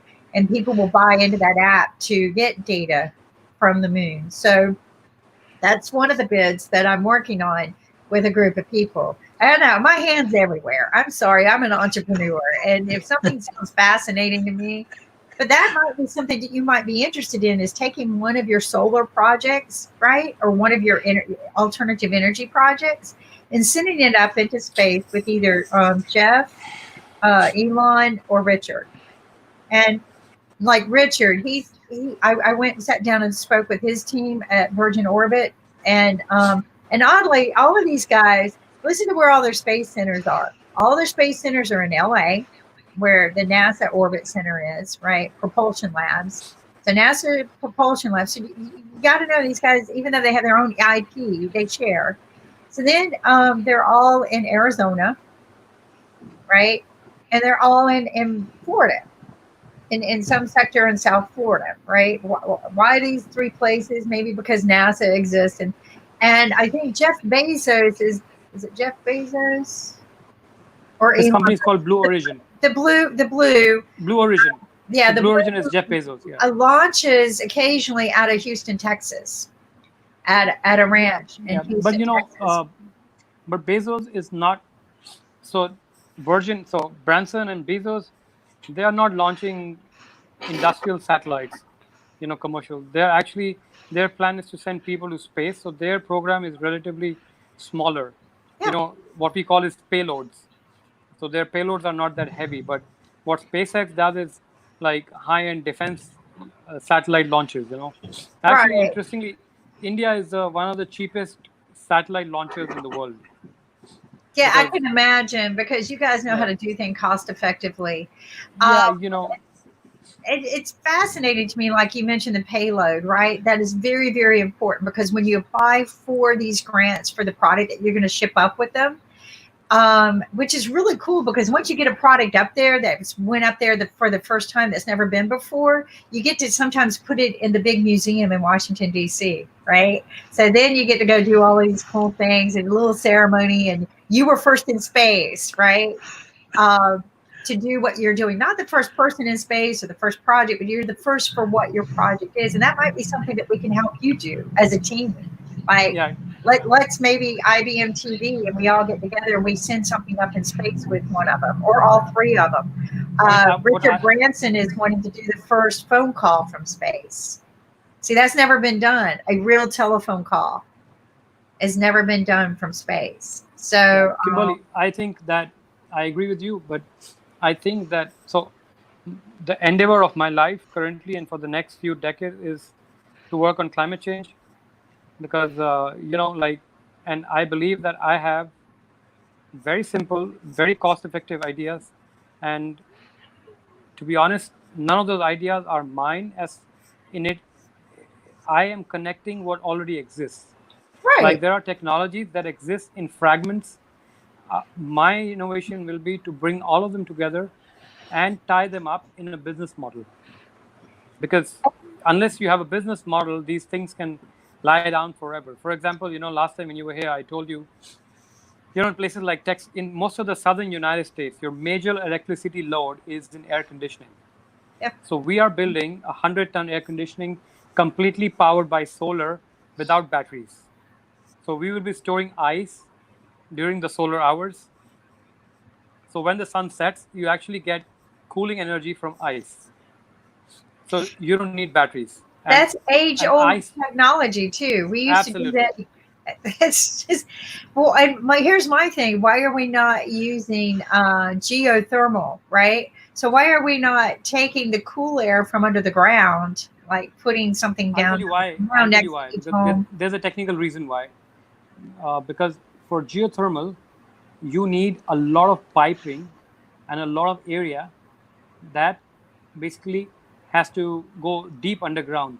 And not all places are suitable, because sometimes you find rock very early on, sometimes you don't, and the soil conditions. So I agree that geothermal has a lot of potential in a lot of places, but for all of this, you need a geological study that the government has to do and provide data to entrepreneurs that these places are suitable for this kind of projects. So, yes. Well, that depends upon. I actually owned part of a geothermal company. I've had it in 2 houses. The ability of geothermal. There are 2 ways of doing it. You either bury pipes underground, at Right. a certain level, and it's a closed system, Right. or you use a well. Right. If you use a well, one of the issues you have with a well is you need water flow. Right. And so take air conditioning. For every ton of air conditioning that you have to put through, you need 2 gallons of water flow a minute. So in the first house that I lived in that had geothermal, the system worked beautifully because basically we had over 100 gallons a minute of water flow. So I mean, clearly we didn't need 50 tons of heating and air conditioning. That's like doing a building. But in the second house, I said, well, I love that system. I'm going to put it in. I started digging a well, and I got to some point, and I said, I just might as well keep going for oil because I wasn't doing. I didn't have it. I didn't have enough water flow. I went 900 feet and got 8 gallons of water flow. That's it. That's it at 900 Wow. feet. And the interesting thing, and news will understand this. The people who lived behind me, I mean, we were on public water, but they weren't, and they had, and literally, it was maybe 300 yards at most. They had about 40 gallons of water flow versus me having 8. And it's purely a matter, I didn't hire the guy to come out with the stick where they were holding 2 ends of the stick and going around looking for the water. And you've probably seen those pictures. Yes, I have. Yeah. But the fact of the matter is, it's just we went into a seam that didn't have the water flow that he had that was behind me. So that was the bad news. The good news is and the bad news was that in the wintertime, that's when you need it, because you can't drop the temperature of the water because it locks out. Because you have between 55 degrees, which is what we have here in Pennsylvania. Okay, that's the underground water temperature. You get down to around 40 degrees of temperature, because when you're pulling it out, you're putting hot water back into the well. So you have 2 choices. You either drill 2 wells, okay, and then now you're looking for 2 oil, 2 Water oil tables. wells at where I was, or you have a closed system, but sort of within the same well. But the problem is then I had to use alternative systems because I had 5 systems in the house, and I could only work 2 for the heating part of the year.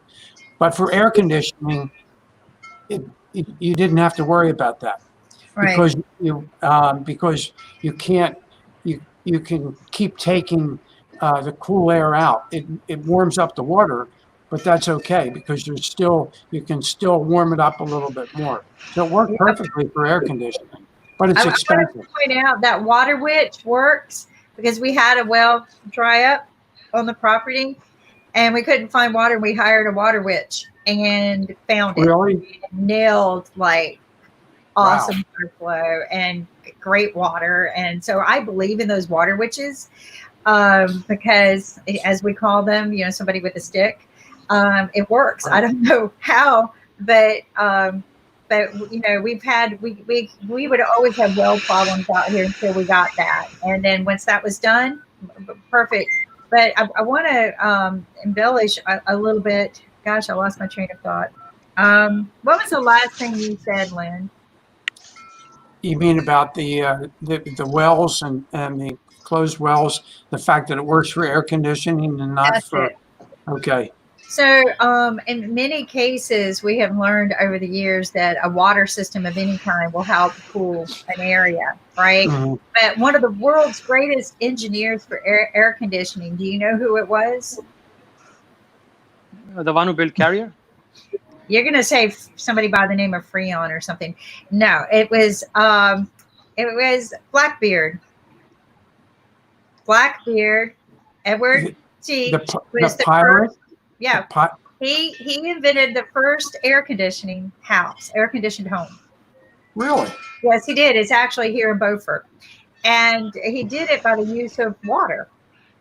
And his house was purely air conditioned. It was the best home to live in. He built it such that it was close to the water, and he found the direction of the wind from the water, right? And it was some water that kind of probably came into the home a little bit, and the water would come and the wind would come into one area, and he would capture that, and it would flow through the house. And he designed special air system that it flowed through the house, and this was Wow.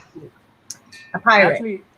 Actually, Lynn, sorry, Yeah, go I want ahead. to suggest you. So you said that your system didn't work because it could provide air conditioning, but it couldn't provide heating, right? Right. So I have an idea for that, and there's something I want to try at some point. So what you could have done is, so the ground, the soil is a very bad conductor of heat, Right. which means that it neither cools nor heats. So it only contains that amount of heat that it provides. So what happens with geothermal heating is that when you keep using it, eventually your water will turn cold, and then Right. it will not be of use anymore. So, for example, I live in New Delhi, where Ankit lives, and we have so in Celsius, the temperature is 2 degrees in the winters, which is, just give me a second, I'll just tell you, 2 into 9, It's around 39 18 divided degrees by or 5. something like that. 30. Yeah, something like that. And it goes right now, in summer, it goes to about 48 degrees C, which is very hot, which will be something 100, like into 100 degree Fahrenheit, more than that. yeah, more than that. So, so we have a huge differential. So what I would be doing is, in winters, I would be using this water with underground pipes, because the best way to cool or heat is your floor heating. And the worst thing to do is the air conditioning that we have in the world, which is to cool the air, because air is a bad conductor of heat. Right. Very So bad. what you're essentially doing is using electricity, using carbon, and getting nothing out, because air forms barriers. So sometimes in the room you can feel it. You walk from one portion to another and you can feel the temperature change, and Right. that's where you have air barriers. So what you do is you have floor heating. Now, in summers, what you do is you use that water to cool, and you can also, since your winter requirement of heat is higher than your summer requirement of cold, what you do is in summers you have solar heaters on the roof, and you put hot water. Since you're circulating water anyways, you take that water up the solar heater and dump that heat into the water, right? Right? Hello. I'm here. So what happens is, all throughout the summer your water temperature has gone up, and then when the winter arrives, you will have hot water for significant summertime. And this calculation can be done by a geologist by studying the well, and it's not that complicated. So I So love that that. way, I love that. Go ahead, keep going. so what happens? So the only issue here is, uh, you have to always understand engineering challenges, because nothing is a magic bullet. Everything that has a positive has a challenge, and one has to acknowledge the challenge before itself, in the simulation. So the challenge here is, sometimes your total dissolved solids in the water, are very high, And what they will do is they will do scaling of your pipes.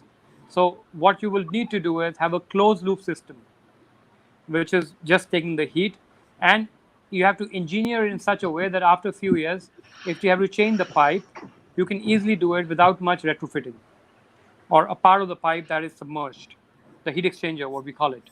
So this is brilliant, and I think if the right engineering is applied, Kimberly, geothermal can be done anywhere in the world with the help of solar. Because what you will do is you will use your ground as a storage of heat that you will generate during the summers. And then in the winter, you will cool that water for the summer. So, nature has solution for both of It, us, which is it why we have does. summer and winter. But another quick question that in India we have different kinds of soil. You know that there are different kinds of mud and soil available in India. So Right. how we can utilize those soils? Because a lot of people now what they want is they want a different soil on their earth, and then they create their own home or maybe whatever they want to do. I got a suggestion. I got a really big suggestion because it's a research that I've been working on actually in my own backyard. I do that a lot, right? So two of the things I've done. Have I ever shared with you guys my heat collector project?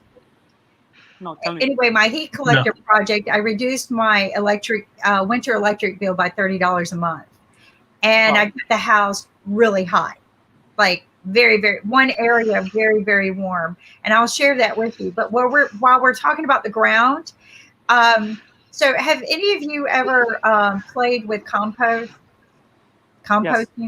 Okay, and how high the heat can get in compost? So compost, which rejuvenates the minerals and materials that you need in earth to grow a garden with, right? Right. So if we're doing geothermal, why not put our compost into that sector, right? And feed off of the heat that comes off of there, because you can get up to 170 degrees Fahrenheit. So if you take the heat and you blow air across it, right, you're going to cool it down. So by the time you get it into the house, because I've already played with this temperature scale, by the time you blow that air into the house, you've cooled it down to about 120 degrees, and now you're heating your house with 120 degrees. And when you heat the space in the house, of course, it's going to cool down again. But now you're getting it to around 80, which is a perfect temperature for winter, right? Most people say 68 is baloney. 80 is perfect. So, because you don't have to wear a jacket or a sweater. So I did this with heat collectors a few years ago. I had some computer fans I didn't know what to do with.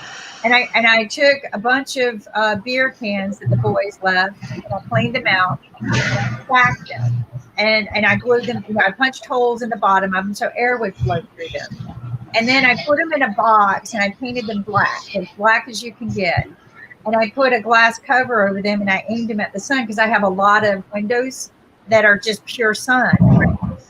So I put a temperature gauge in there, a thing that would turn on when it reached 180 degrees, that it would turn on the fan and the fan would blow the heat into my house. So it was a somewhat quiet fan because it's an old computer fan, right? Well, it worked. And it would run all day. Again, this is just when the sun's open. But during the daytime, in the middle of the winter, when it can get really cold, heat was coming in. Now, it wouldn't blow cold air because it would only turn on when it was hot. So that's how I prevented it from blowing cold air back into the house.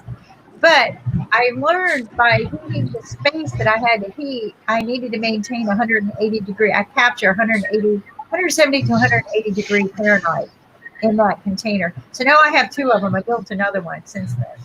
So I'm heating this huge space in my house now with natural heat from the sun. But we can do the same thing with compost now that I realize that compost can reach a temperature. And this is something you put into your soil, right? That you want to, and maybe you build a containment in your soil and your compost goes there. You can get your compost up to 170 degrees. Of course, you want to keep a lid on it because it's stainless. And pipe somehow or another, get a metal around that and pipe that heat into your home, right? That's just one way, but you're talking about water doing the same thing. We know water can do the same thing, right? And you do it in the floors. You're absolutely right.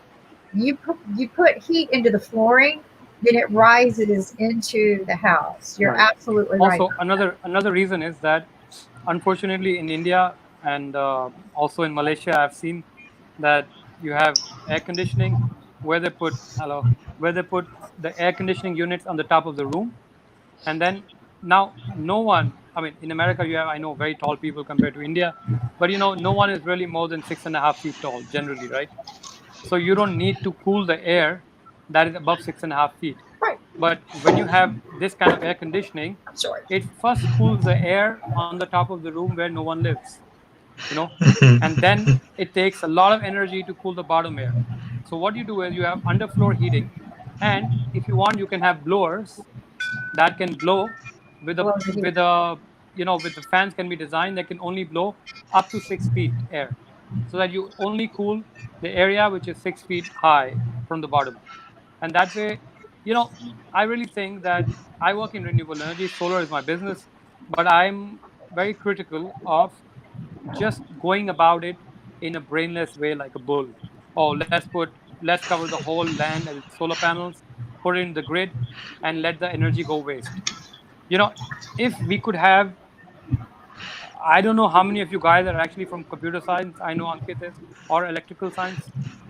Uh, oh, you are? Okay, great. So For 40 actually, years. so what did you do, Kimberly? I started out as a computer engineer, went into network engineering and computer science, passion for alternative energy as well. So I Wow. started telecom So- engineer.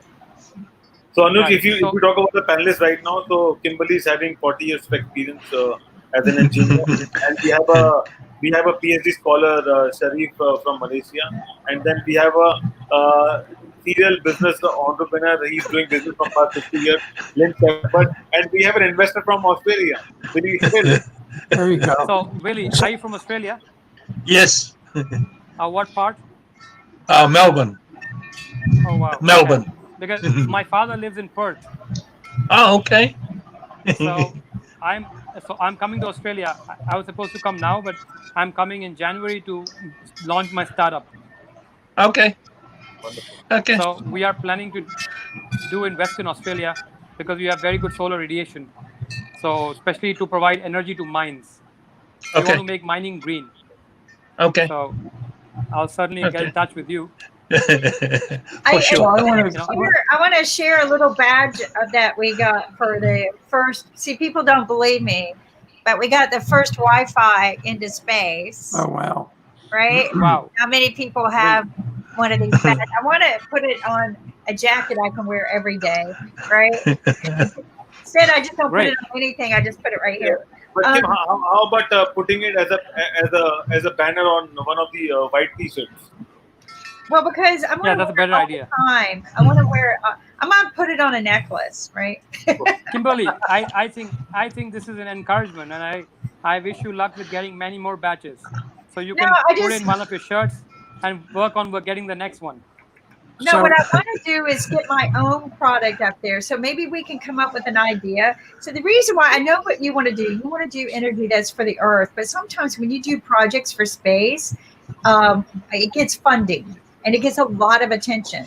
Just like this guy, he got this went into the big museum in DC. Help me out. What's the name there? The big science and space museum in DC. But anyway, Smithsonian. the Smithsonian. Yeah. Thank you. Right. Where's my brain Yes, today? Lynn, you were Yeah, saying right. something. Sorry. Same thing. But yeah, Yeah. the Smithsonian Institute took his and they did a big ceremony, which I unfortunately had to miss. But we're talking about putting Wi-Fi on the moon now, and we had applied for the grant there. But it's not the only one. There's so many more. The other thing that you're not aware of that I'm glad that you're here today is NASA has a huge portfolio of patents that they don't use. Yeah, right. And a lot of them have to deal with energy and storage of energy. Trust me. And you can go through those Yes. patents and make a deal with I will them do that. to use them. You can make a deal to use their patents. Mhm. And it's already written. And now when you go to sell your product to an investor, you can say, and my patent is with NASA. Whoa. Okay. So that is so much better than going, I have my own patent. Now, my patent is backed by the scientists in NASA. So there's, and what I'm going to do is I'm going to connect you with that solution.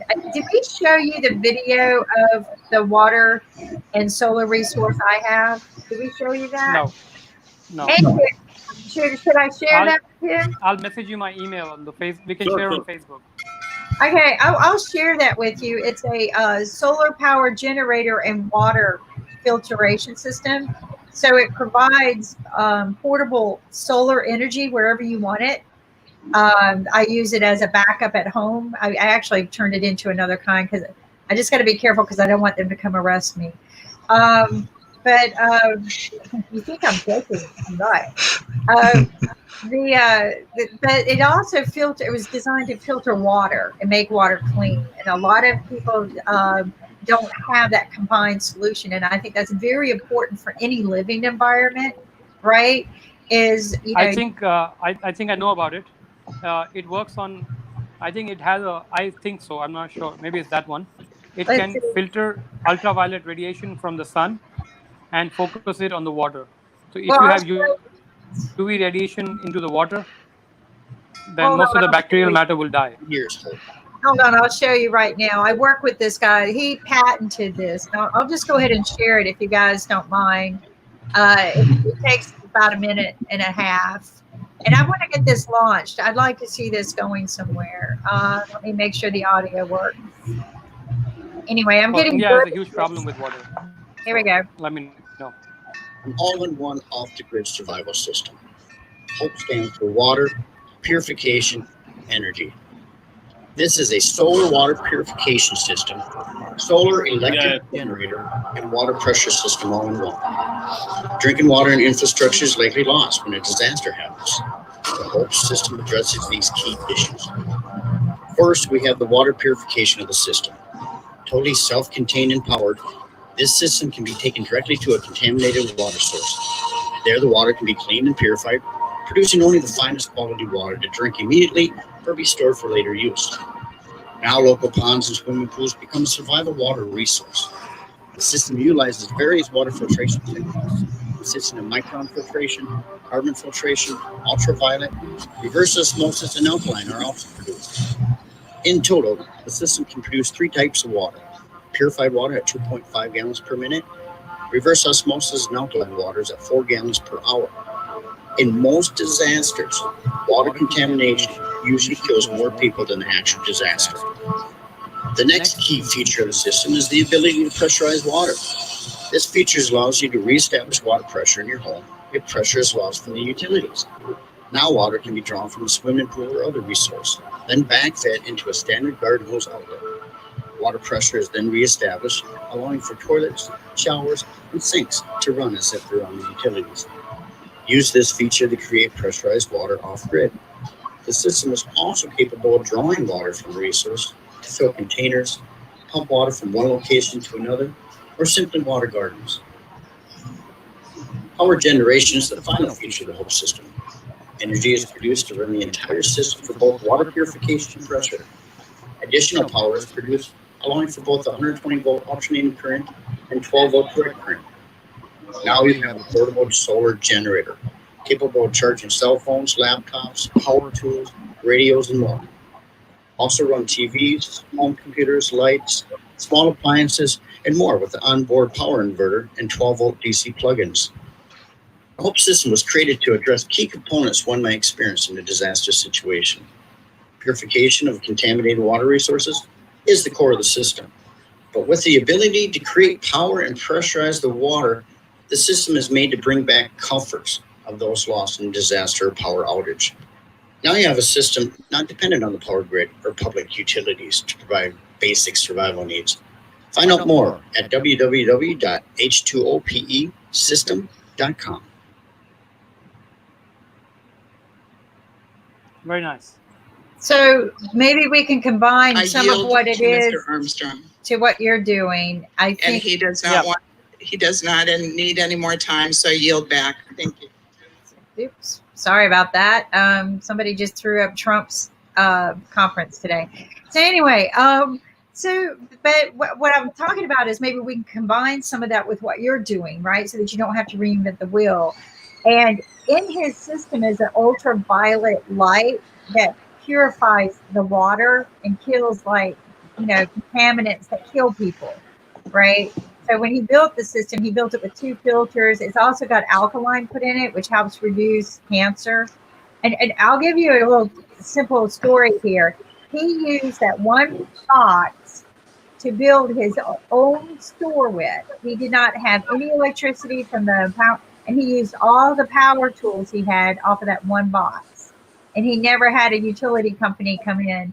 And he owns a water store now, right? And so he owns a store that purifies water, and he does it all through the solar.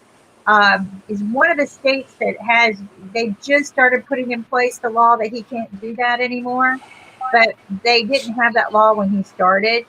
But he let me know the other day, well, not too long ago, that they put in a law now that he could be arrested if he's not registered on the grid.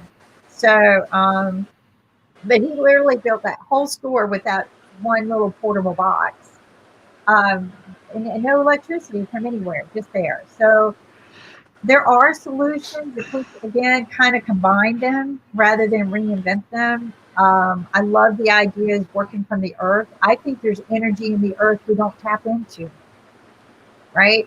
We're taught as electric engineers that we have to ground ourselves before we work on anything. Why? Because electricity will pass through us, right? So there's so much more. Cool. Hi. Hi, how are you I haven't guys? said hi to Sharif yet. When he came on, I think I had a tickle in my throat. Hello, Ketul. Hey guys. Sharif. And then Lynn, I think Lynn actually beamed in when I got the bug in the throat. But and we haven't even got to do Lynn's commercial. Of course, if you're not familiar and you are in the U.S., Lynn is our big sponsor on IBMTV. They donate 50% of the revenue profits to our mission, which is financial literacy, for supporting and trying to inspire financial fitness, because the biggest gap between poverty and sustainability is financial literacy. And Lynn saw our mission and said, hey, we want to give forward to help do that. We didn't want to just take money from anybody. We wanted somebody who was smart about it, about what money is, about money management. And in my journey through starting this program with Nick and talking with the world's leading millionaires and billionaires, I learned something very valuable. It's not making money that makes you rich. It's how you manage it, right? How you earn it is one thing, but how you spend it, how you save it, how you invest it. More important, pay your taxes and pay it forward, right? Because that keeps it in circulation in a very healthy way. So that's to me, the best organic ecosystem for any financial program.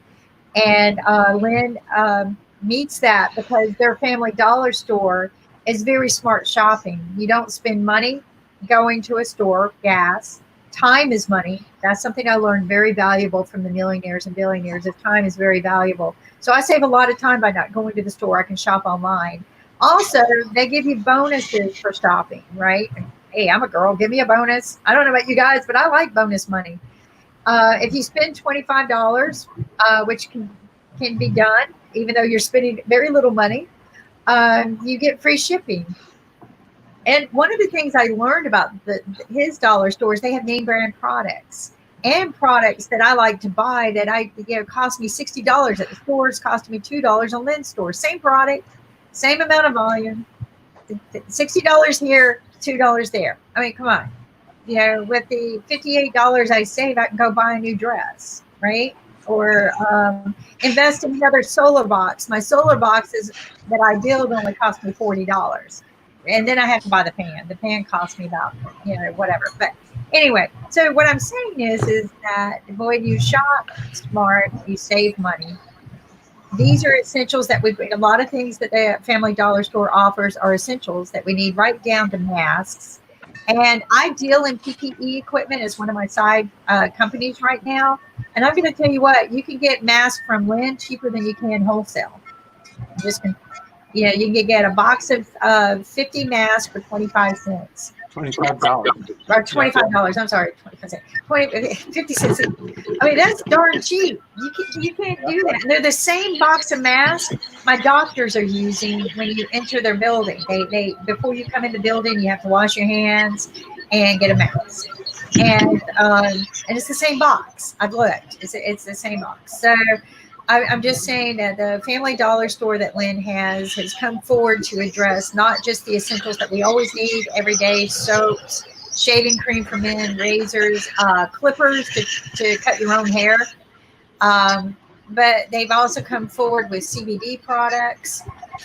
They've also come forward with PPE products. There you go, the CBD patch. But they also have the CBD tablets.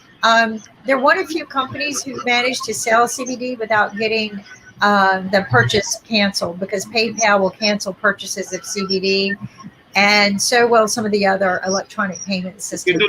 A quick question. If suppose I am ordering something from dollar store, a CBD patch, and if I want to reorder it, if that CBD patch has some kind of a QR code, I'll just scan it and place the order. Is it possible? Do we have the means to reorder the patch? Only from the CBD patch. So there's a barcode. I'll just scan it, and it will auto order. I mean, maybe your company or someone. I mean, we can work it out. But that should be auto ordered from there itself. I don't have to go to the website, pay the amount, and do the needful. It should be automatically done. An automatic way. We've been talking about that. We don't have that automatic reordering right now, but we will. The very first product it won't be the CBD patches. It'll be the minion napkins. They're the ones that Kimberly likes. Yeah. So I am going to have to jump off, but I want to ask a quick question. With a compost, and I thought that was a fantastic idea that you were talking about with Anuj, because we've composted for years. We're gardeners, so we do that kind of stuff. Yeah. But the problem is that I see, and maybe you can tell me how you solve that problem. Why aren't we all going to turn out to be 300 pounds because we can't create enough compost to be able to heat the house unless we eat ourselves to death? Compost is what you don't eat. I'm sorry? Compost is the stuff we don't eat, right? So to me, I create a lot of compost. Yeah. But it's the food. But I don't, again, you have to be careful what you compost. I do not compost any meat products, right? Because right. No, and I understand it's what you don't eat. Right. But the point is, to be able to get enough of what you don't eat, you have to eat a lot of other stuff. So there are other things to compost. Do you mow your grass? I love that. Do you mow your grass? Yes. So yes. we can do that. And the leaves, we grind the leaves, right? Yeah. The leaves generate a lot of heat. Did you know grass is what actually makes the heat just explode? Yeah, I know. So there's a lot of energy burning in grass when it gets into your thing. So there's many ways to build on your compost. If you wanted to build a real system there, this is my experiment. So I'm just using what I have, Sure, right? Right. But what if you made a deal with the local school, right? And you said all the compost that you're not using, put it, we'll bring a truck, pick it up, and put it here. So I mean, there's different ways to do it. A friend of mine wanted to create his own, homemade diesel, right? And so what he did was he made it, because he was making it out of frying oil, and he made a deal with all the local restaurants. Don't throw away your oil. I'm going to come pick it up because I'm going to recycle it. And he was making diesel oil out of recycled. So there are ways to do this. Sure. So, restaurants throw away a lot of food. They throw it in the trash can. So there are ways to collect this and probably put it into a compost situation where you can generate enough heat. But it has to become a business, basically. Right. But I was being a little bit funny. I love it. It would have to be 300 pounds to generate enough to heat my house. You're absolutely right. Yeah, and if you're a gardener, you're not going to use leaves because leaves are great. You just cut them up and put them in the gardens. Yeah. At our last house, we were there for 28 years. We had 3 acres. We had gardens all over the place, and woods, and we never put one leaf out to be picked up. We don't either. All the neighbors did, but we didn't because I would just simply blow them into the gardens and then get out my composting lawnmower and just compost them right in the garden. So my mulching more, I mean. So Yeah. And people don't anyway. understand it that they have to be mulched. Yeah. You cannot put a whole leaf into the garden. It will destroy the garden. It will kill the oxygen in the garden. So It'll get mold. It'll get mold. So you don't want to do that. So anyway. And Lynn, before you leave, we should catch up on the payment parts. Remember the last discussion? Yeah, I remember we talked about that.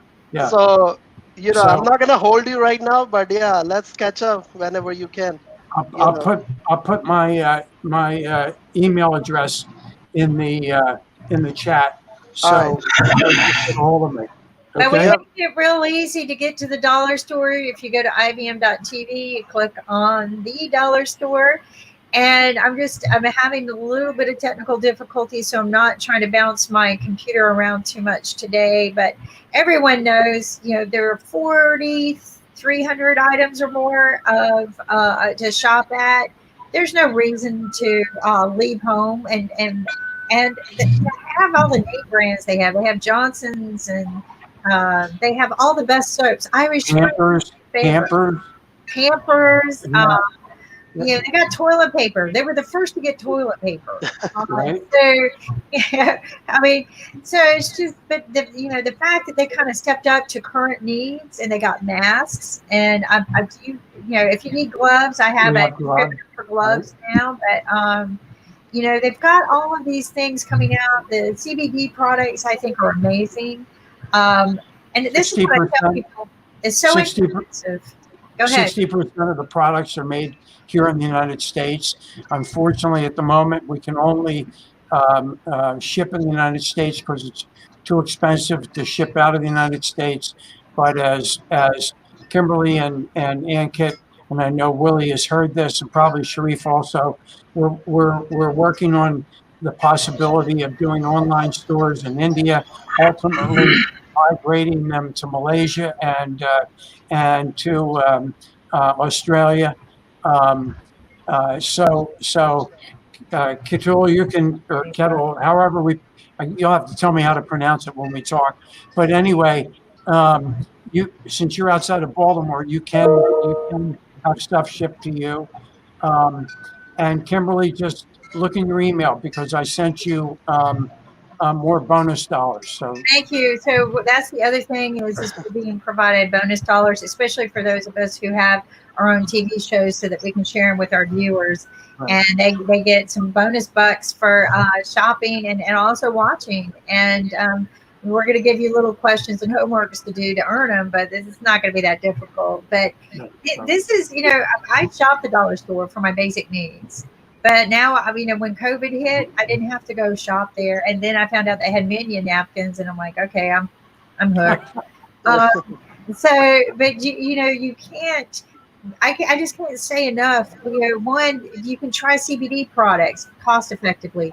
CBD in itself is very expensive to buy. Just in a little bottle, you can pay up to $100, $120 for a little bottle. And they've got them for packages that you can try them out, and they're $2. I mean, you're not going to regret that decision, right? Most of us will throw away $2 every day. So let's all shop, after this call. Let's toilet papers and hand sanitizers. Let's do a shopping party. Let's do a shopping party. Yeah. I'm just having problems. I have to run. Thank you. Catch up with you later. Okay. Bye-bye. Yeah, my internet, I don't want to risk going down. So, but this is good business talks, and solar energy is probably one of my favorite subject matters. As a girl, there were many things I wanted to do, and finding alternative energy was one of them, especially when I first went to engineering school. and I was studying electronic. I began studying electronic engineering, and I converted over to computer. Um, and only because that's where the jobs were. That's the only reason why I switched over. Was it was a means to do it, but a means to an income. And but it didn't hurt me any because I still kept my electronic background, but which I found fascinating. Actually, Kimberly. And Kim, it's time to talk about payments energy with All right, Ketu. So, payments what energies do we is have very about important. This is very important. This is where I was leading to. Is once Yeah. you get to this energy, now you got to generate what? Revenue. Revenue, yeah.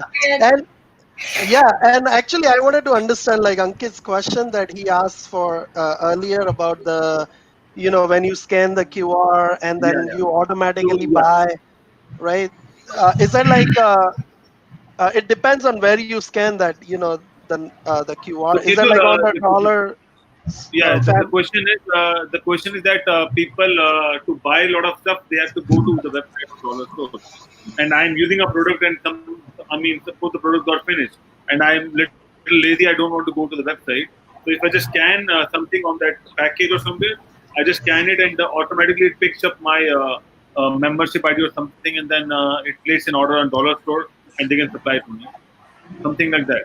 Yeah, so normally what the use case is like, you had to open the app, right, Yeah, that family dollar, and then scan whatever you wanted to scan, yeah, because there should be a unique identifier that, which is linked to your account and linked to the product, and they can ship. Like for example, if you know the Amazon Echo Dot or Echo, right, that they yeah, have a Alexa and you can buy through Alexa and you don't yeah, need any device, right? You can tell Alexa that, hey, order this product, and then it'll place. So basically, like, that Alexa is linked to your the Amazon account yeah, and linked to the product, so there is always a unique identifier, right? So you can say like product number 1, buy it now, and then they'll buy it for you. So it depends on where you actually go and totally.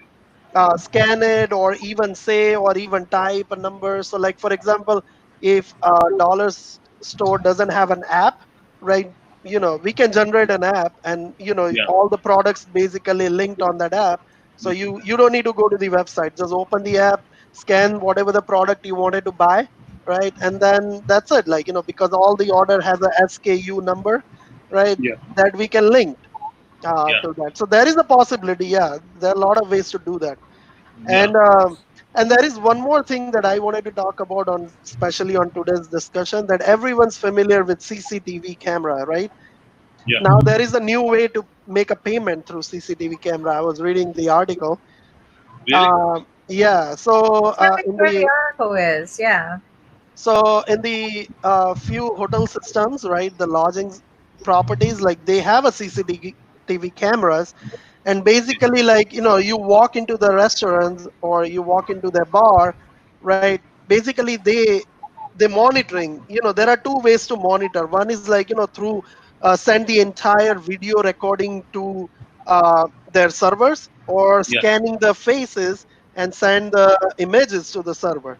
So what that CCTV camera do is like, they scan your image, scan the location that you are at the bar, right, and then all you have to do is like, at the final check, right, all you have to do is like, probably they have a device or not device, just look at the camera and say yes, and you're good to go. Because they scan your face, they know that it's you, right, Yeah. you're showing the sign that, okay, this is fine, my bill is fine, and then all they have to do is like put your check on the folio, which is open folio, because you're staying in the hotel, and that's where you make the payment. So technically you don't need anything.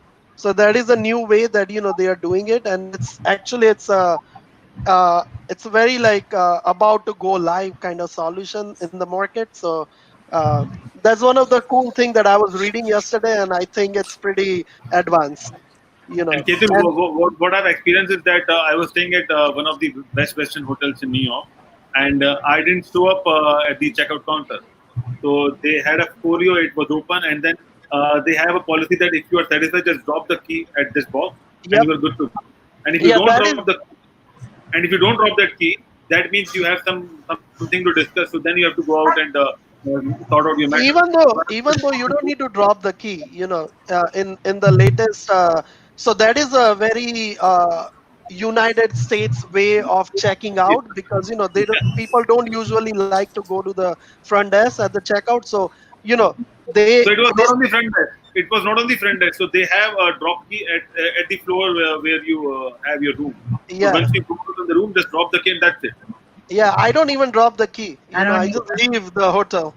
I just So yeah, that is exactly, and there are like lot of like in the payment world, like uh, that is the normal process in the United States, that people don't check out.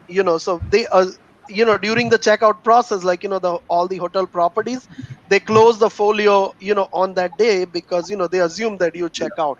So Yeah. if you don't, then they probably put like one more charge on your room, because when the room service and they have to they come go in. and clean that, so they know, so they report. So that is how normally, but that is there are a lot of so I was working with the Marriott last year, and that was a one of the use case in the Cairo, Egypt, and Dubai, on the Ritz Carlton, that people, when the United States people travel abroad, right? They don't go to the checkout. And what happened was, during the checkout, because in the Marriott hotel they have a little bank terminal sitting. It's a local bank terminal where they make the payments, Mhm. and then they have a property management system which is not linked to the local bank. So what they do is, like, they enter the all the check-in information on the property management system, and then they take your card, chip in or swipe in the little bank terminal, and when they approve, they put the authorization code manually on their system. So basically it's a two standalone system that they operate. Now let's assume that that number, that when they put the card number information on their property management system, the third party, like a gateway providers, they take that card number, tokenize, and send the token back to their system. So now that system only have your token number, not the card number. So let's assume that you don't go to the front desk, you left the hotel, right? And now they have to close the folio manually. They don't have a card number. So how are they going to punch on the little bank terminal?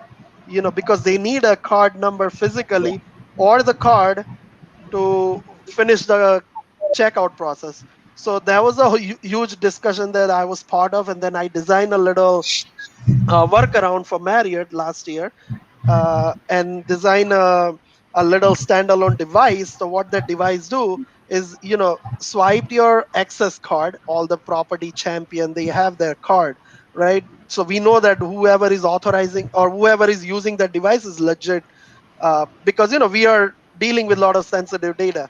So you swipe the card, that access card, and then enter the full token, that is whatever the gateway providers, and then that token replace with the card number and expiration date.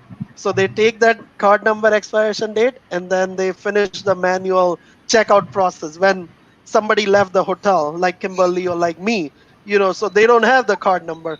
So that was a huge issue in the past. So what happened was, like, all the property reach out to Marriott headquarters in Bethesda. They call the gateway providers for the card numbers, and there was like a lot of back and forth, and a lot of fat fingers happens. So this is what the workaround solution that we did. So now, to resolve the whole issue, like, they have a lot of advanced new ways to do the payments, and that is one of the thing is CCTV camera that handles everything to check out. And also, you don't really have to have uh, any key dropping or like checkout. And now the keys also, it's kind of expensive, like the key card is Yeah. expensive for the hotel, because It a is. lot of people take them with them, and then it's basically trash. And how much does that cost for each key card for the hotel? $10, it's 25 uh dollars. it's a 10 cents 10 per cents. card, yeah. Okay, so it's but not so bad, but every year, just imagine how many guests that they have, and how many unnecessary expenses they have. A lot of people lost the key cards, so many things. Sometimes they give you more than one key cards, so I'm there are a lot bad. of expenses, yeah. I'm real bad about it. So they would be better off giving me a permanent necklace or something, right? And then I stay with them all the time, the same places. And I come in, it's got my RFID, and then it just gets me in and out. I've had some weird experiences, but one of my favorite hotels, you guys are going to flip out over this, they still do the old-fashioned key. Oh, They still do. that's It's interesting. my favorite hotel. I'm not going to tell you where it's at because I don't want anyone to know where I go. But they still have like the blue plastic, right, and the key, and then they have a key for the pool. It's just like the old keys, and so you have to go to the box at the end of your stay, and you have to talk to them, and when you check out, and but it's all personal. It's an old family ran hotel, and they just never wanted to upgrade to that. Like, in fact, they just got Wi-Fi last year. So, so for many years that I've been going there, I would tell people I can't work. There's no Wi-Fi. I can't work. There's no. They don't even get cellular there. I'm pretty sure they seriously need me, to talk to them and upgrade. But it's funny because the guy who does the umbrella chairs for them and stuff like that, he takes the card. He does everything. He does everything electronic. He's young like you, and he's got a young mindset. But the hotel itself still works very old fashioned. Yeah. And But now they send the key on your app or mobile wallet, so it's pretty easy. Just like tap your phone and you can enter in the door. Yeah, So, I've actually used one key system that used your phone, right? And what it did is it took the Bluetooth from your phone to let you on to where you're allowed on the floors, because some floors you're allowed to go to VIP, and so it would automatically run the elevator for you. I thought that was really cool. That is cool, yeah. That was in San Francisco, by the way. I'm trying to Residence Inn, I think. I think it was, so that because it would let me go up to the rooftop. But anyway, that was, I thought, way cool. What, Ankit? There are a lot of hotels in India where you'll get a butler for 24 hours, and one of them is at Udaipur, where I stayed. It's on the lake, and you get a butler since the day you park your car outside the parking, and then you have to take the lake boat ride and then reach out to the hotel, and you don't need to do anything. No payments, nothing. Everything is all paid or whatever it is, and then they have your card, as Ketul said. You just have to, punch your card and share your ID, and that's it. You don't have to do anything, and then they check out. Once you are at a parking lot, if there is some balance in between, they just check out and clear the payments at that time. And the butler will do the needful, because it's a big country. We have a lot of people around, and there are a lot of hotels have a lot of butlers, and that's how they hospital get the best hospitality. Being able to tip electronically would be great too. I had a friend who invented an app so that you could tip people electronically, because not everybody. I stopped carrying cash for a long time because I haven't had attempted muggings, because I'm tiny and small. People think that I'm not going to fight back. So I quit. I tell people I don't have money. What are you going to mug me for? By the time you run away, I'm going to cancel the cards. But so I don't. But so tipping is another thing. But I'll tell you one of the coolest things I used to do, and I would like. And for some reason, it stopped. But I used to book my business trips to New York a lot, right? And in there, I would go through Priceline, and on Priceline, I would book my car ride to and from the hotel, my car ride to and from the airport, actually, my flight. They would have a limo waiting for me, a limo, not a taxi, a limo waiting for me. It was cheaper, a lot cheaper to do it this way, because I added up the price several times. And then my hotel, all my tips were included, right? I would tell them how much. And I hit my card one time, everything done. And if I missed my flight, they would rebook a flight for me. And I wasn't paying premium prices. I bought one package, all inclusive. And this was before really good apps existed. But now I think the app, if they had an app, it would remind you, hey, your flight's at 2, you might want to, But the thing is that it allowed me to have a limo driver that was cheaper. I didn't have to pay any tolls. All of that was figured in. I didn't have to do anything but pay one bill. Yep. And I added it up, I don't know how many times, because I just couldn't believe it was that much cheaper. Because people go, well, how can you afford? You must be making a lot of money. And I'm like, I'm telling you right now, I'm saving about 50% doing it this way. And I didn't have to deal with the aggravating, I hate saying this, cab drivers. And But Kim, the, but that is what, like, most of the hotel industries these days, like, to give, like, very easy process for the customers and attract them towards, like, the enjoy the whole hospitality, experience.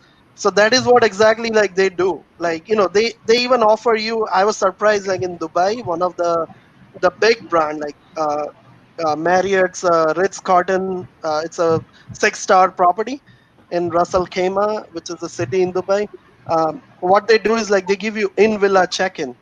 So basically, like, when you reach there, right, they already know that which villa you're gonna stay, right? So they will take you directly over there, that villa. You can get fresh before even, like, check in, right? This is like, you can get fresh. They give you, like, food and some, like, meaning, like, appetizers and some fresh up drink.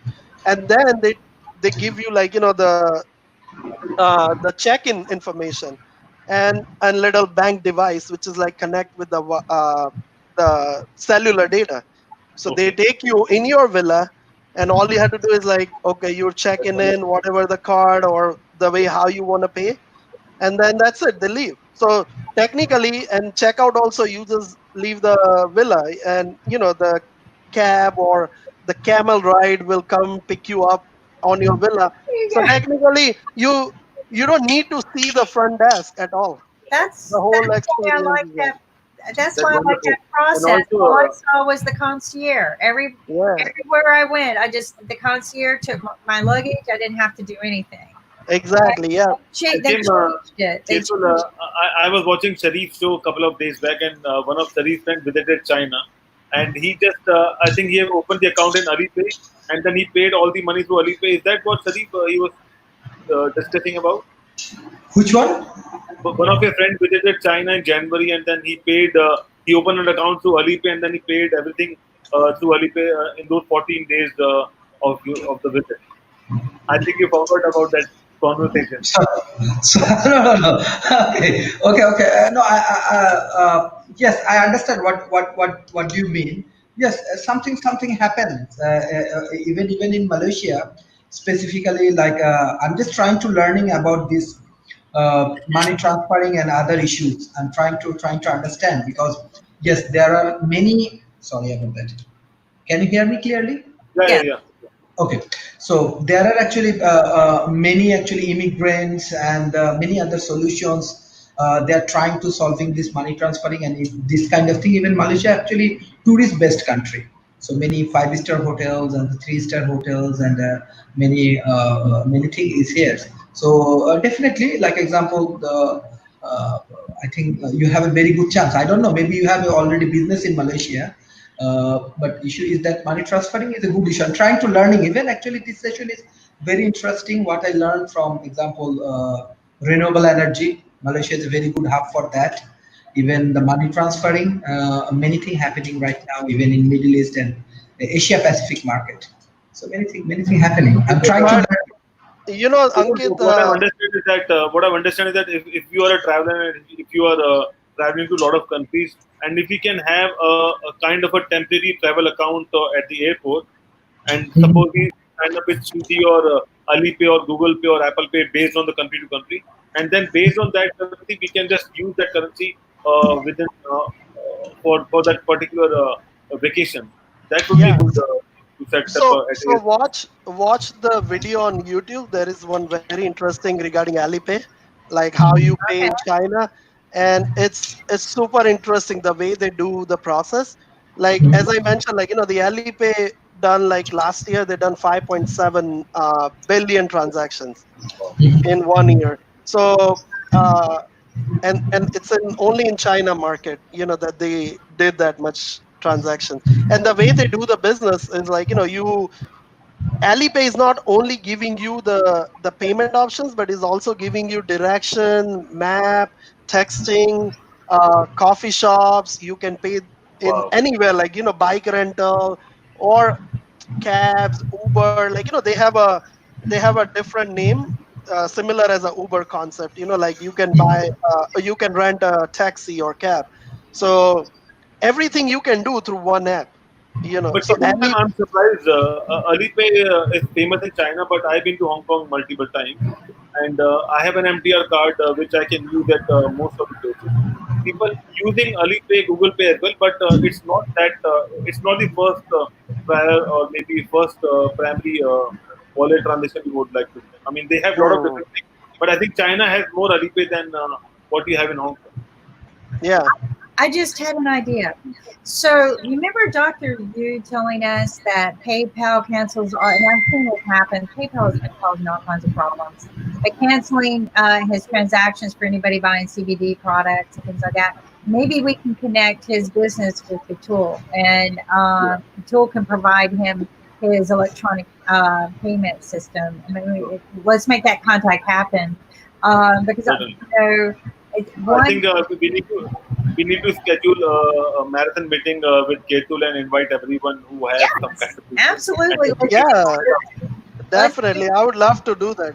yeah. That discussion. because I think we also talked about doing a showing online how to register with Kachul's business Yeah.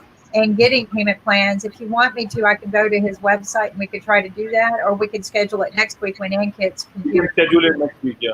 Once Okay. we have a When definitive, we your can. computer systems work. Mine's a little iffy today, and I would rather it not mess up in the middle of everything. But you know, it just happens. This is one of the challenges we're going through. I'm learning to, like Ankit, just use one computer for one thing when we're Yep. doing this. So, No, definitely we should sync up, like, and go through the whole your business, agenda, or like, the future of the business. And we can link the payment. As I said, it's not a big deal, or it's not a big option, meaning it's not like a such a hard work that we are doing. It's like very smart work that, the way link the payments towards your business, and charge uh, subscription fee, or the way you want, like, we can customize it. well, So and that's what people need to understand is this is not that difficult. It's a matter of just going out and doing it. And like you had yeah, mentioned in the beginning, it's, finding the right fit because each person needs something different. But yep, that's what you're there for. What makes you unique is that you have improved the process of the system and made it a lot more user friendly than the old platforms, and you're a lot more secure. yep, And those are the two things that people need to look at because when you're running a business, you don't have time to think about your security, right? exactly, You want somebody else to be taking care of that for you. You also don't have time for learning curves. And yep, by having a more user friendly system, there you go. And I know exactly, yeah, because, So, Kedul, I have a curious question that I mean, people or merchants who signed up with you, is there any kind of insurance on the payment or transaction or something? Because you know there's a lot of online fraud as well going around, and I'm not sure who is liable for that. But is there any insurance which covers all these things? yeah. There is no insurance exists, like, normally in the process, but like, whoever is processing the transaction, they are responsible indirectly or Okay. directly, the way, like, because uh, basically that money comes from one place to the other place, right? And now you are holding that money. You are responsible of it. So if your transaction got stuck, or I'll tell you one example what happened. I'm not going to say the name of the company and stuff, but I'm very very familiar with the whole process. What so the one device is taking a lot of transactions from the merchant or the customer, right? And that device also, in the industry, the payment industry, they call store and forward. It's called SAF.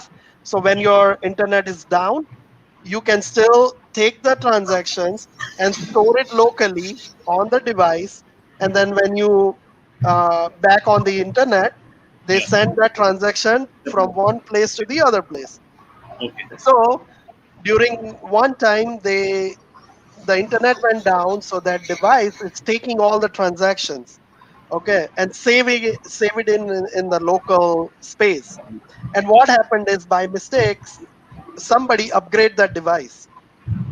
So as soon as the device connect to the internet, before even sending those transaction, device upgraded, and they lost all the transactions.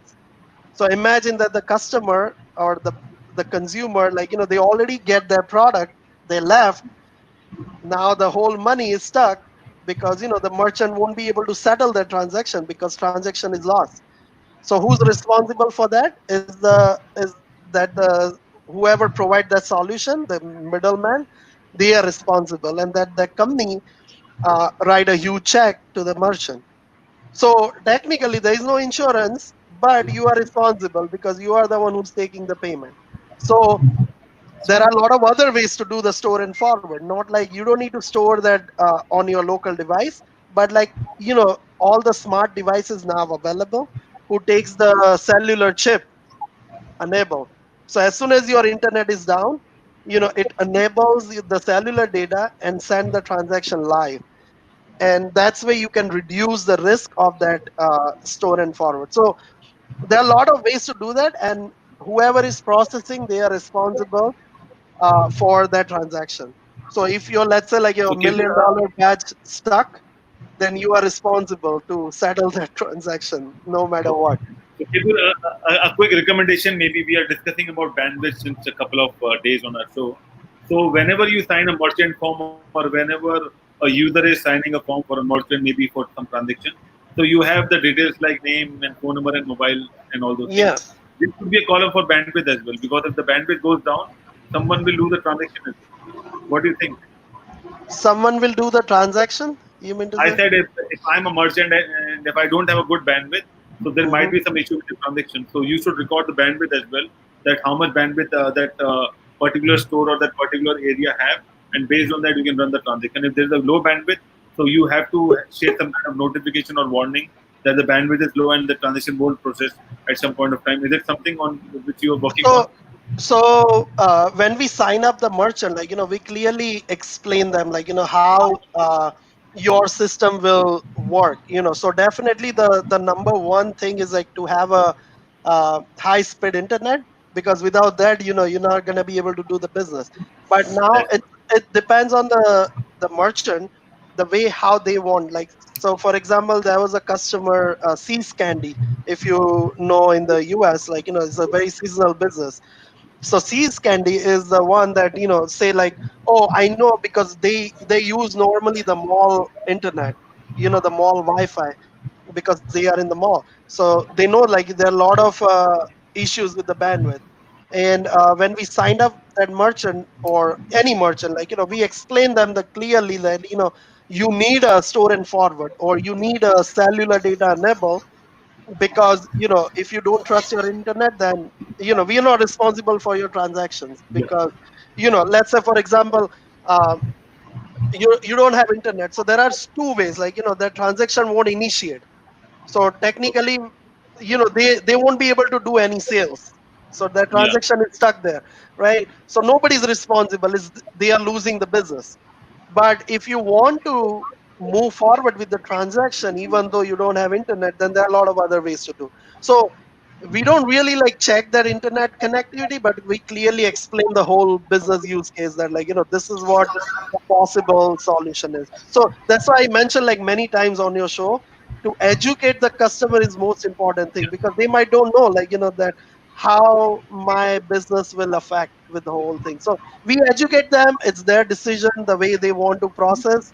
We will happy to take care. But so there are many ways to do that. Without internet also you can process, without so many things, like, if you don't want devices, there is other ways to do the payments without the devices. So many solution is available. It just like depends on. Yeah. Let's talk about say, for instance, Sasha has a business, just for example, and he has an online um, store, right? Or something that people go to once a month, and they're going to buy from him for that month for an Mhm. event. Say Sasha hosts an event once a month, and he's going to collect money from them. right? And at the end of the day, there's going to be some prizes given to some people, but he's going to collect the money from them. So he could set up getting payments through your company onto his online event, right? Yep.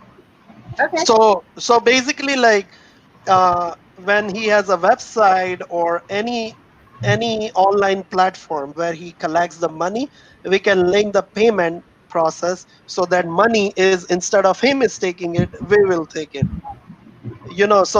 So our platform, our software will sit on the top of the website, like for example your IBM.TV website, or his uh, Dollar Tree website, Stars.com. or Stars.com. star.com. Yeah, anything, like we can put our payment software which is sitting and taking everything on your behalf. So taking customers card information, replace it with the token, right? So that token sitting in their .com. So every time you buy, that token basically initiate the transaction, not your card number. And then we will process that payment throughout the end.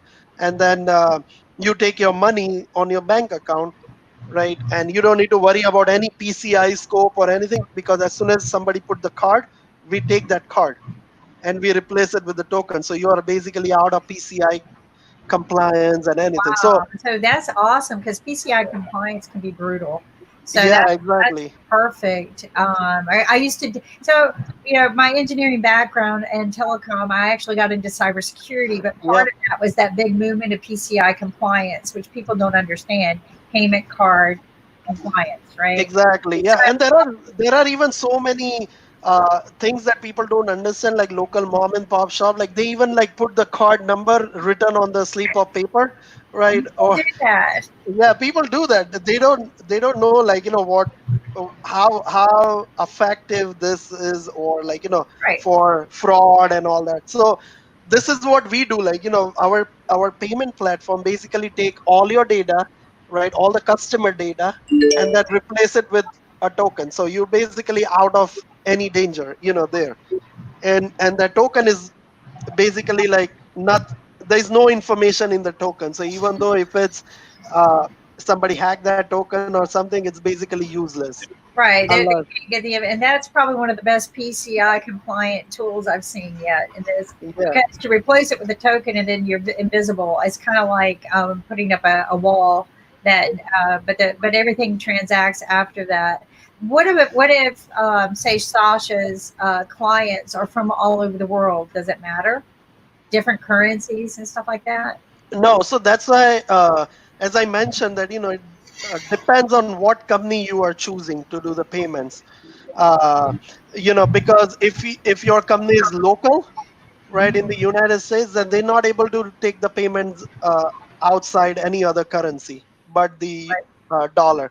But if your payment company is like globally, then they can take anything. Like for example, we take like all the currencies in Europe, we process in Europe, we process in Asia, we process in Americas, even Latin Americas. I'm doing a project recently with a DCC, whole like dynamic currency conversion. So we take even the Mexican pesos and process the transactions, or the local currency, or US dollar. So there is, depends on like who's the payment provider, Okay. like uh, and how globally is established. And that, so for example, if you go with my company, then you don't need to worry about if you have a business in Europe, because we process in Europe too. And the same platform is processing in Europe, and same platform is processing in United States. So even though in Euro we'll take care of that part, even though you have a customer who wanted to pay a dollar in Europe, we can do that as well. Or if your customer wanted to process a US dollar in Mexico, we will take care of that part as well. So So this sounds interesting, and maybe that's the example we can do next week. Is maybe Sasha can explain a platform, and then you can show how you set that platform up, and make it easily set up and transferable. Like you said, everything can be customized. Once again, it's very difficult to find a good payment platform. I've worked with PayPal for years. You have to understand, for years. And this past Christmas, I don't know what happened. If there was, I got to go look, but you couldn't do anything with it. They were canceling all of my transactions. The system would go down. They canceled a couple of companies that I work with. They just canceled their accounts completely, so they couldn't even take payments. Yep. And they didn't do anything illegal. They weren't even dealing in the CBD oil situation like people you saw were complaining about. They were non-for-profit organizations raising money that were legit. Like, I've worked with them for years, and I'm sitting here going, what is going on with PayPal? So I completely just said, okay, I can't do business with PayPal for a while, even though I still have my account with them because I need all my accounting over the years for tax reasons. But so then we went to another platform, and I forget what it was, but one of the ones they weren't taking any. It's like they all got hacked. So we ended up having to do your old-fashioned wire transfer. Like, we literally just, and wire transfers. Well, years ago, I tried to do a wire transfer of some money to my son in college. So this was back in 2015, and it took 7 days. So here's what happened. The money came out of my bank account. I filed a complaint with the banking industry or the financing industry. The money came out of my bank account, right? And it sat somewhere. So it was gone out of my bank account, but it never went to his. And I called the bank and I go, well, where's my money? Well, we have to, it goes through checks and things, that we don't know. It goes through the Federal Reserve. I got all the notes on it. So what do you mean who's managing my money? Well, it was excuse. I go, well, when's it going to get to the account? Because somebody's making money on my money in this transaction right now. 7 days. I still have it somewhere, all the documentation of it left my account, is sat in limbo. Nobody could tell me where it was, who was doing anything with it. And then 7 days later, it came in his account. That should have never happened. And so I quit. Yeah. I quit using wire transfer, and we bank at the same bank. This is what bothered me. Wow. So, wait, that was I took it from the credit union to put it. So that was two different banks. So that was two different banks. But even in the same bank, it could take more than 48 hours, which bothers me because where's that money? What is it doing? Right? No, and that is a very possible scenarios. Like, there are a lot of things happen. Like, for example, recently, like a couple of months ago, in my bank account, I saw like $7,000 deposit at one time, and I wasn't aware like where the money come from. So after like 4 days, because I thought like maybe a mistake, they will take it. Nobody took that money. It was still sitting in my account, and I'm like, somebody definitely will lose this money, So I call the bank, and they take like a month to process and decide whether it's like, and then they, the conclusion was they took that money back from my account, and they said like, oh, there was some mistyping issue with the client. Typo. I'm like, thank God that somebody deposited in my. What happened? Somebody took from my account. Like it shouldn't happen that way. So. You heard about the typo here with the stimulus, didn't you? There was a typo on a stimulus check to a guy who he was a fireman, and it was like, was it 16 million, Ankit? So they put 16 million in his bank account by accident. So 16 million. So he's a fireman, right? And we're all expecting our stimulus, right?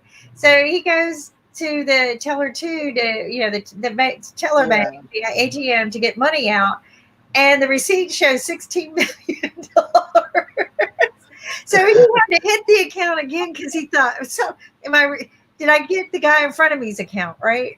Something's wrong. It came back again, $16 million. It's like a winning a jackpot. Lottery. There you go. It's like hitting Sasha's investing class. Did I go to Sasha's investing class and win? you win some, you lose some, right? Did I win? Isn't there an ABBA song? But winners and losers. But anyway, but By the way, I just saw the picture of the poker table, right? That Sasha. Sasha, yeah. So have you heard that? Table. Is that It's the a roulette roulette table? Yeah, Yes. sorry, not the poker. That was the interesting news I read yesterday that the guy put $100,000 on one number on roulette table and he won. Wow. What did It's you win? $3.5 million. Wow. What an odds. It Right? was on the news. You can search on it. That the guy. How And often does the house lose like that, Sasha? That's less than 1% that they lose, right? Less than 1%. I'll tell That's you amazing. to a much lower probability winnings that I had on more than once. For example, there is a game now quite popular in Las Vegas and other casinos by the name Three Cards Poker. So let's see if you get, say, clubs, queen, king, and an ace. That's basically Flash Royale, except that because it's a three-card poker, so there are only three cards. Like in normal poker, it would be five cards. It's three cards poker. But if you have that combination, you're winning a very substantial amount of money. So once in Man, Beth. right, Wow. so once in Aruba, I was there with my wife, and the first day that we arrived, we went to a casino after dinner, and there was a bonus. It's a small casino, so it was like maybe two and a half, $2,600 bonus, and we said to play three-card poker. And my wife asked, "When are you paying this bonus? At what point?" And the dealer says, "If somebody get spades Flash Royale. So you need to get queen, king, and ace of spades to not only win whatever your stake is, but also the bonus." The very next deal, I got queen, king, and ace of spades. Wow. All casino came over to see this, and they calculated the prices. But the most interesting thing is not this. The most interesting thing is when I told about that friend of mine he's a chess player and he's a game player and he's a stock investor and so on and on. He started to think about it and he said to me, "Sasha, you can't even imagine how many people are dying without ever having Flash Royale in poker." Wow. Yeah. Wow. That is amazing. What a statement. I mean, it's like getting the black pearl out of the ocean, right? And what are the odds of that happening? And it Yeah. happened like right when they told you about it. That what I do know is the house doesn't like to lose, and I was there one day winning. And I don't ever gamble, but I was waiting for a flight, and somebody gave me some money to start with. They said, "I don't want to sit here and gamble alone. Stay, gamble with me." And so I, for some stupid reason, was winning like just every hand, and so they thought I was counting or something, and so the manager came over and started talking with me, and as I kept winning, he finally said, "Do you mind if we change the deck?" And I go, that is not right. That is not right. Yeah. Just because, I'm not counting. I'm too tired to wouldn't even know how. I don't gamble. I'm just a lucky streak. So he changed the deck. I lost the next hand and I cashed out my chips. I won a lot of money. I started with $10 and I ended up with 3,000. I paid off the guy that loaned me the 10, and tipped the person bringing me drinks, and cashed in and bought an upgrade home. But it bothered me that the house would behave that way, right? Yeah. It's But kind I'm more interested. I'm more interested to know how they're gonna transfer this $3.5 million. Because obviously they're not gonna give cash to that guy for Yeah. sure. You'd be So surprised who takes cash. You would be surprised the people who walk out the door. But you got to pay taxes on this, right? People, yeah, they got a thing called a 1099-G in the United States, yep, and yep. if you win anything over $10,000, you have to report it. And actually, anything over $1, they want you to report. But heck, I'd hate to do the accounting on that one. But it's anything over 10,000 at the casinos is going to get reported on a 1099-G. So I can't imagine the like you said, yeah, it's got to be transported somehow, electronically. Electronically, yeah. Transferred. I just cashed in my chips and got my cash. That was back in the day. I wasn't afraid to carry cash, but yeah, can you imagine $3 million? Have you ever seen $1 million in a suitcase? Have you ever seen $1 million? I saw in the movie. I I carried It's right here. $250,000 in cash. See, it's right here. That's all. That's $1 million in a suitcase. Wow. Wow. That's $1 million in a suitcase. And so for him, he would need, after taxes, which would probably come close to 50% and stuff like that, he'll need 1.5 of those suitcases is what he'll need. Two cases. So I know exactly what it takes to carry $1 million. Yeah. But I think carrying cash is a big issue now, especially this time in casino. So they should come up with something. And I think the last session that we talk about it, right? How to put the advanced way of not carrying cash in the casino. Well, and I think, you brought up something about facial recognition or something like that, because if you have a chip or a medallion, like what they were selling on the cruise ships, right? They had a medallion that everything was on your medallion. Somebody could steal it, right? Exactly. Yeah. It's got to be something a little more personable so that you're not carrying a wallet or a purse around all the time. I mean, I hate having to carry a purse around all the time with, money, keys, and things like that too, as well. So, yeah, I agree with you. It's going to have to maybe that CCTV cameras, yeah. Because, having a facial recognition on all the machines, it's like super expensive. Well, they already have all of those cameras in the casino. Have you ever been to a casino video room? Yeah, so they've already got the setup, right? So what you're talking about is nothing more than AI analog system on the back end after they capture the video. And I'm sure they already have all of that, to be honest with you. The casinos are the most advanced technology in the world. Literally, they have the most advanced technology in the world. That's why, now it's time for them to use actually that advanced technology for, reducing the cash flow on the. So, let me ask you this. Are any of your client base in the casino industry? We, meaning my previous company had big, but this company is like, we have big casinos in Europe and Hong Kong side, not in the US. So let's make a contact, right?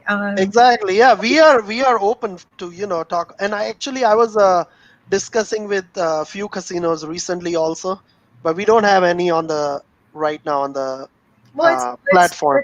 Let's make some contacts and maybe get you into a gaming program of some kind where you can start transferring cash in some programs as well, because there's a need for competitive edge. Yours definitely covers all the spectrums of security and it's really funny because when I met one of the world's billionaires of one of the payment system, that I think I don't know, you could tell you got a little concerned during our interview, and all I asked was, what are you doing for security?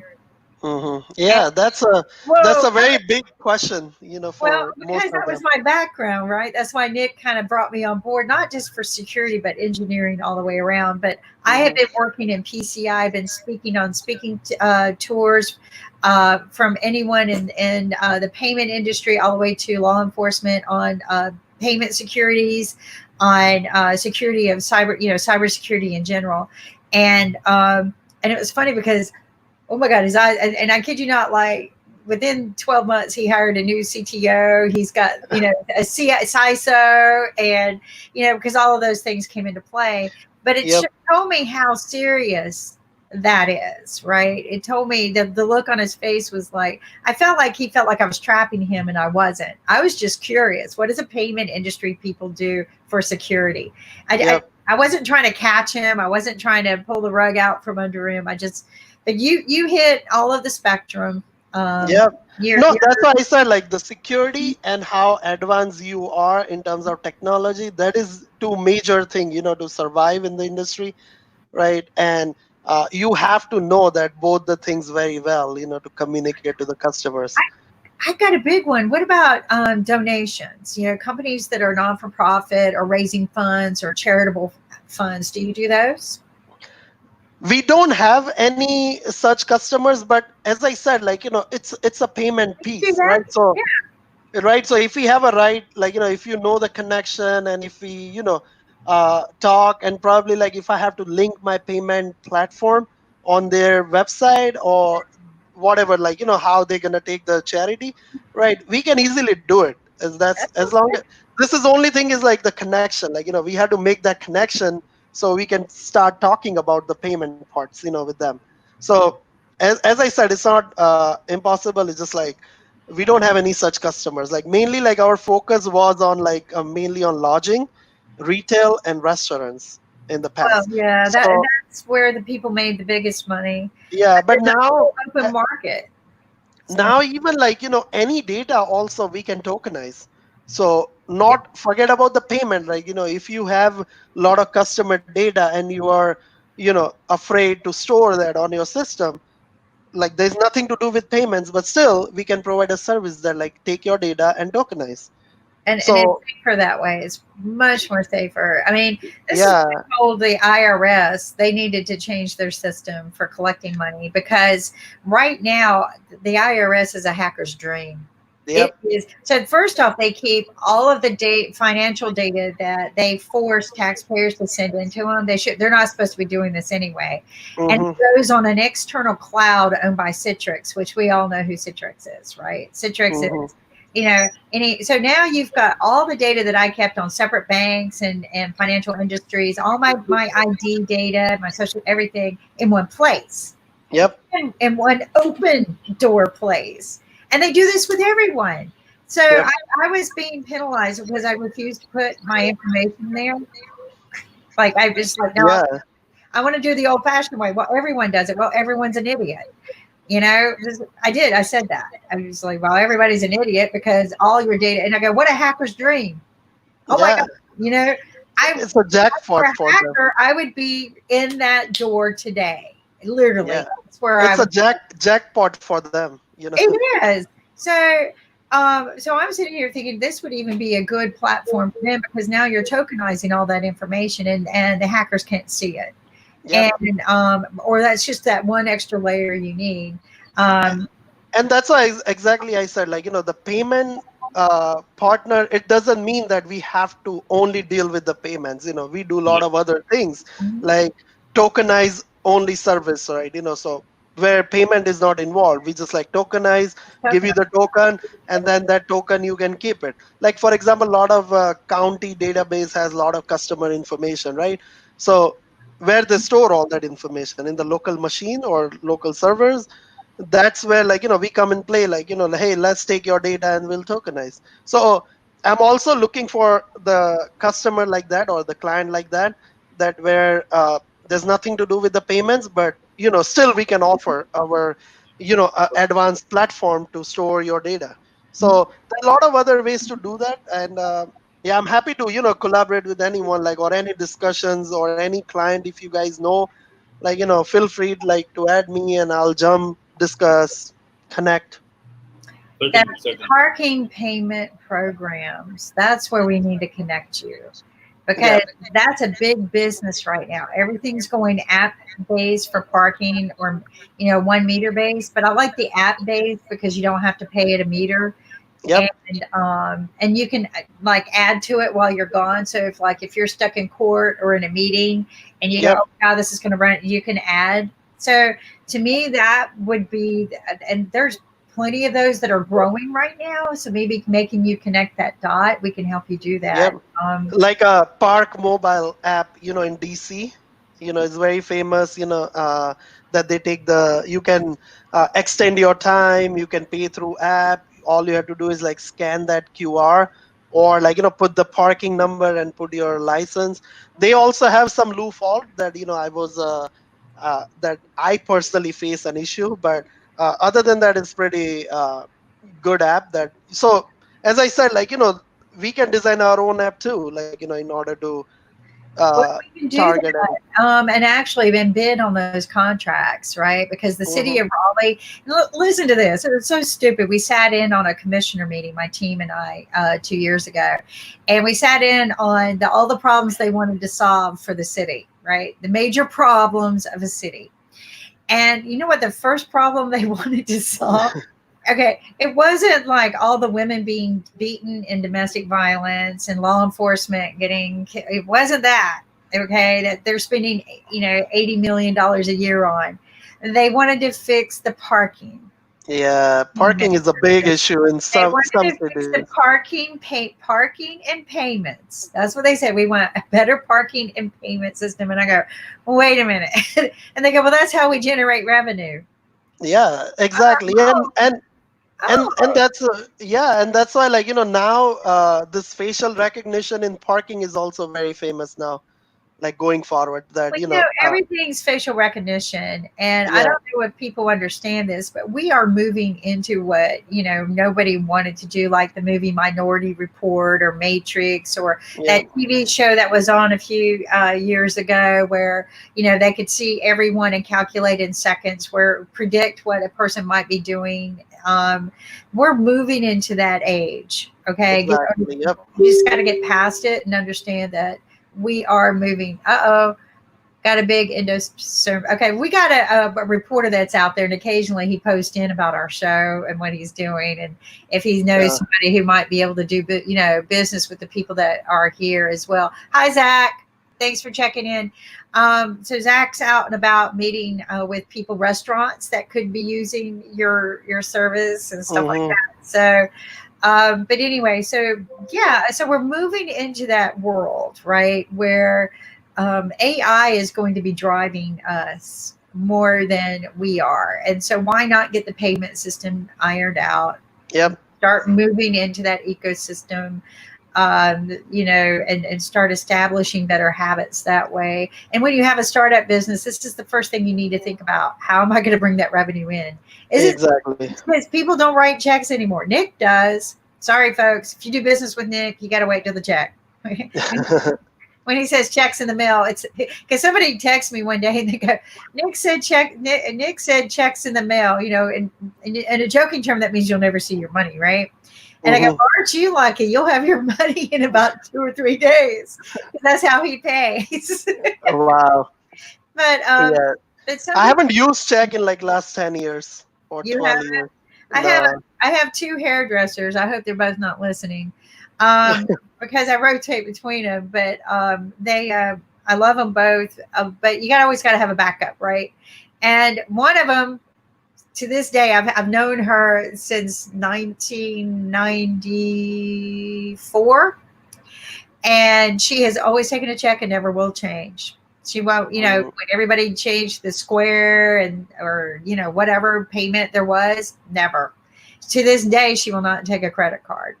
And the other one, he finally upgraded. He used to take check only, but he takes any means of payment. He goes, he doesn't Apple Pay, I got it. Square, I got it. He doesn't Yep. care what it is. So, but maybe But that's how you get the business, like, Yeah. Apple Pay, okay, I'll take it, or Google Pay, I'll take it. I'll take whatever you got. Whatever you got, exactly. That's what he don't care. He even still takes checks, but he said that's pretty messy for him now. But when I still go back to my other friend, to this day, it's still check only. So it's a matter of, some of us just don't want to change. I'll put it this way though. For the IRS, it's easier to reconcile your books with checks. Mm-hmm. And in a lawsuit, it's easier to enforce a check than it is an electronic payment or a wire transfer. That's true. Yeah, And I learned this the hard way with a huge deal. Was if the transaction took place in a wire transfer, and even though they wrote in there what it was for, it wasn't documented on the official paper. Like it was like, here's your payment, here's what it's, it wasn't. But on a check, if I had continued forcing them to pay me in a check, it would have been written at the bottom, and I could have enforced it. Yeah. You get this. This was just 2 years ago.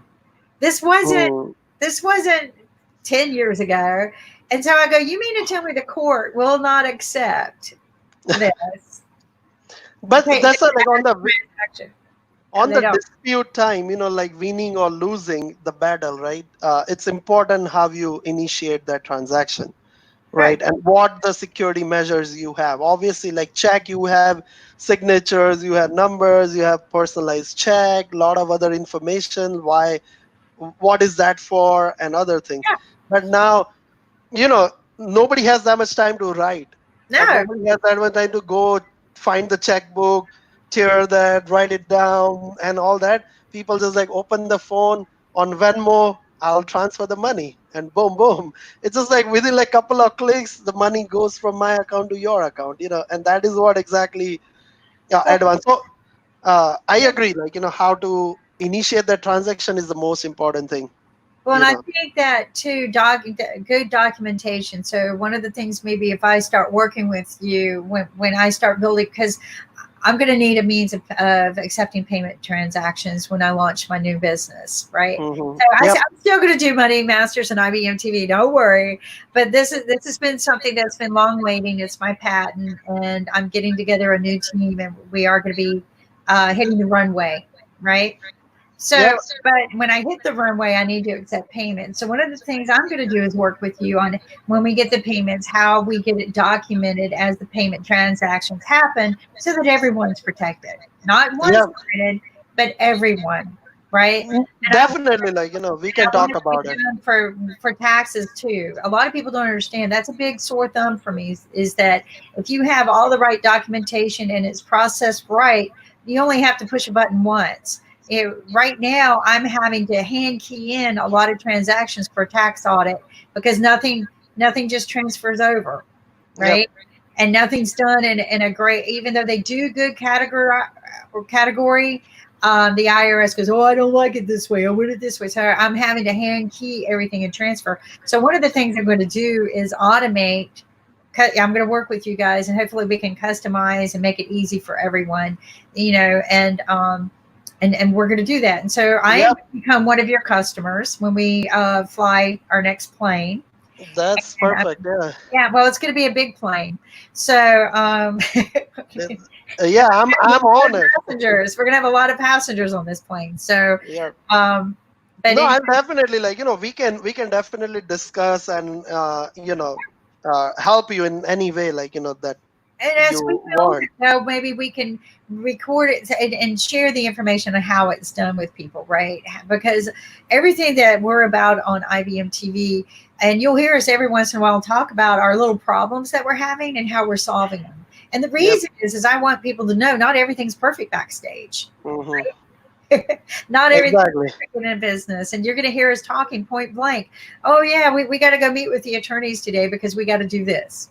Mm-hmm. And everybody goes, why do you share all of that? Because people need to know that this is part of a startup. This is part of business. This is what happens. So when Nick and I were hosting Money Masters, right? And we would interview these exclusive interviews with these very, very successful, wealthy people. Well, the interviews were good. We were unscripted, which I loved, right? But do you know where the best conversations happened? What? At lunch. At lunch, yeah. It's always. And it was when we put our everything kind of set aside. We're not in front of a camera, and we're talking about these things, right? We're talking about, I got sued over this. I could have avoided the lawsuit if we had done that. Oh, that's good. Why didn't we have that on the show, Nick? That's a lot of people need to know. A lot of interesting and important talks always happens on the dining table or like a bar table, because very not formal ways, but people are like open about having the discussion. And that's why I love talking on the bar tables or like dining tables where you can talk about anything, My whatever you feel. my first entrepreneur contract, okay, my first Mhm. entrepreneur contract was written on a napkin. You've heard people tell Wow. this story, but it's true. It is my very first deal I closed with someone was at lunch on a napkin. We didn't even have our notebooks with us. Actually, we didn't even know each other. We met. Yep. I'll tell you 1 hour, we closed a deal in 1 hour. I'll tell you my first meeting with one of the big lodging industry in the US or in the world, right? I guess CEO of that. I had like only like 5 minutes or 3 minutes discussion, I believe. But that was on the dining table, on the lunch table during the big event in LA. So, and that was no scripted, nothing. I just went there, we talk about it, and then that's it. And then and he's like, oh, share your contact information. I wanted to do this like global tokenization in the international market, and let's talk about it. So that's it. And then from there we took it and we discussed. Time Yeah. out. We have a show with Sasha about investments, and Sasha is waiting to start the show. Oh, is it start today? Sasha, are you Oh, it started today. yeah.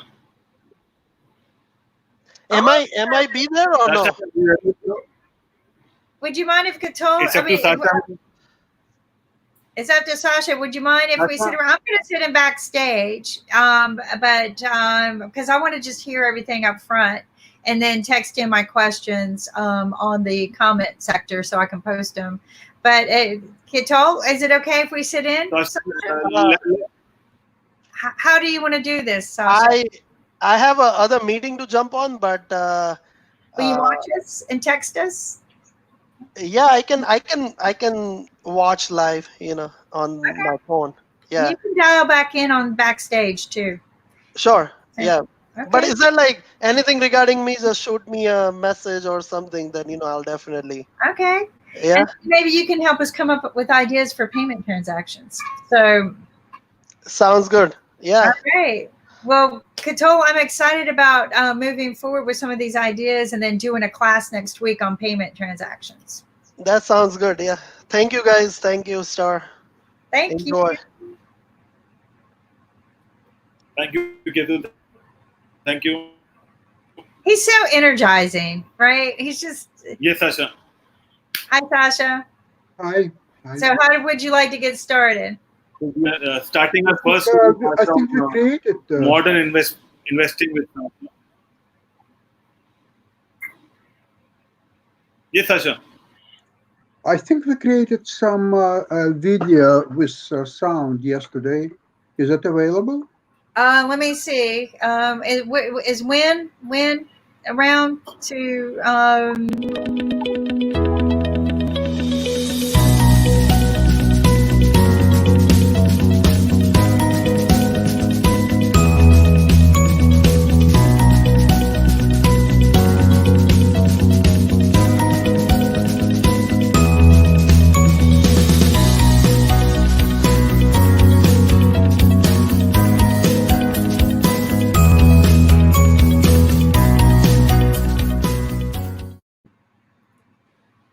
Hello, everybody.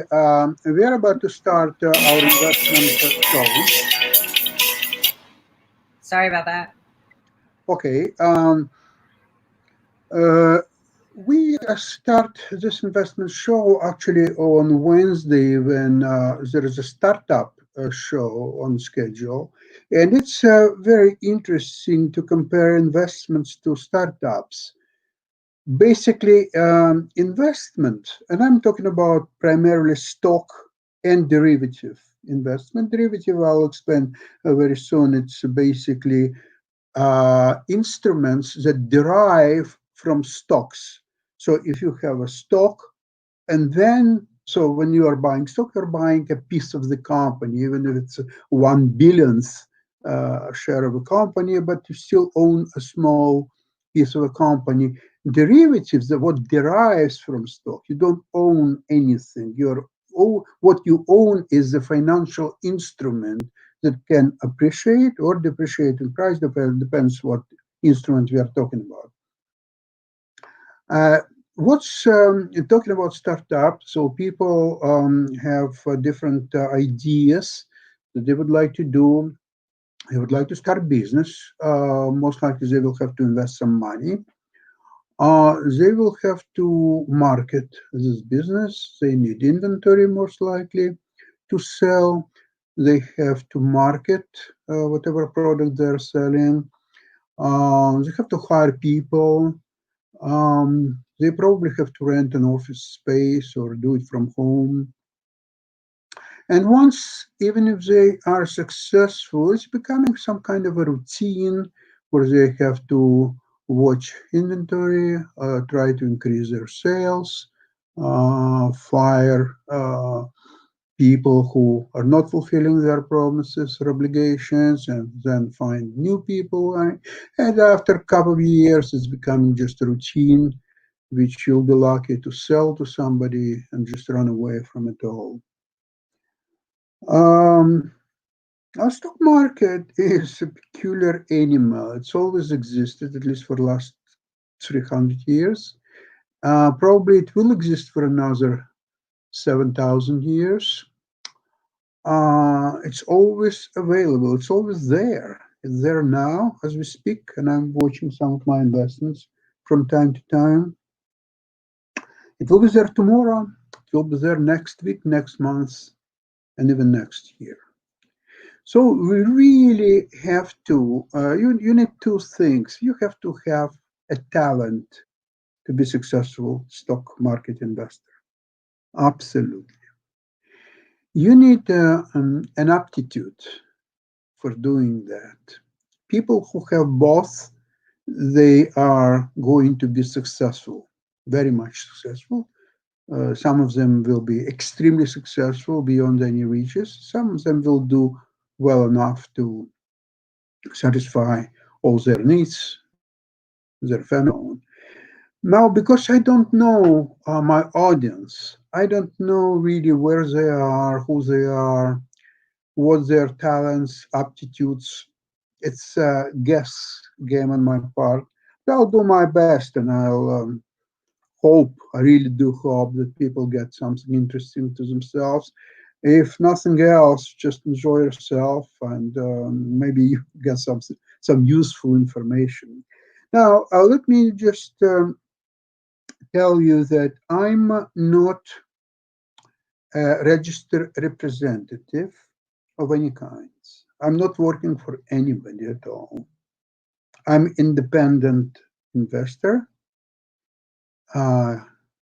chess historian, and philosopher. Everything what I'm telling you and going to tell you, it's coming from me only, and I'm the only one who is responsible for that. And I will also read to you some of the authors of different financial publications whom I 100% agree and whom I regard very, very well in investment business. And from time to time, I will discuss with you my investment technique and what I'm doing, and not only positions that I'm involved right now, but why I initiated this position, for what reasons, what's happened when I initiated it. But what I'm not going to do, I will not going to give you any investment advice, what to buy and what to sell, or so on. And I'm not going to be, therefore, responsible for any investment decisions, whatever you will make as a result of our program. So let me start from recommending some reading, which may inspire you to learn more about investment. Maybe if you don't have a talent and or aptitude or both, Maybe you will try to find just a bit to develop it, and maybe you'll become interested. I'll do my best, not promise you anything. However, let me start with this.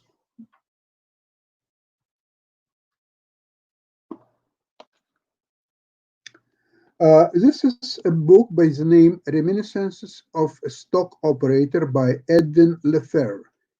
Very important thing. Uh,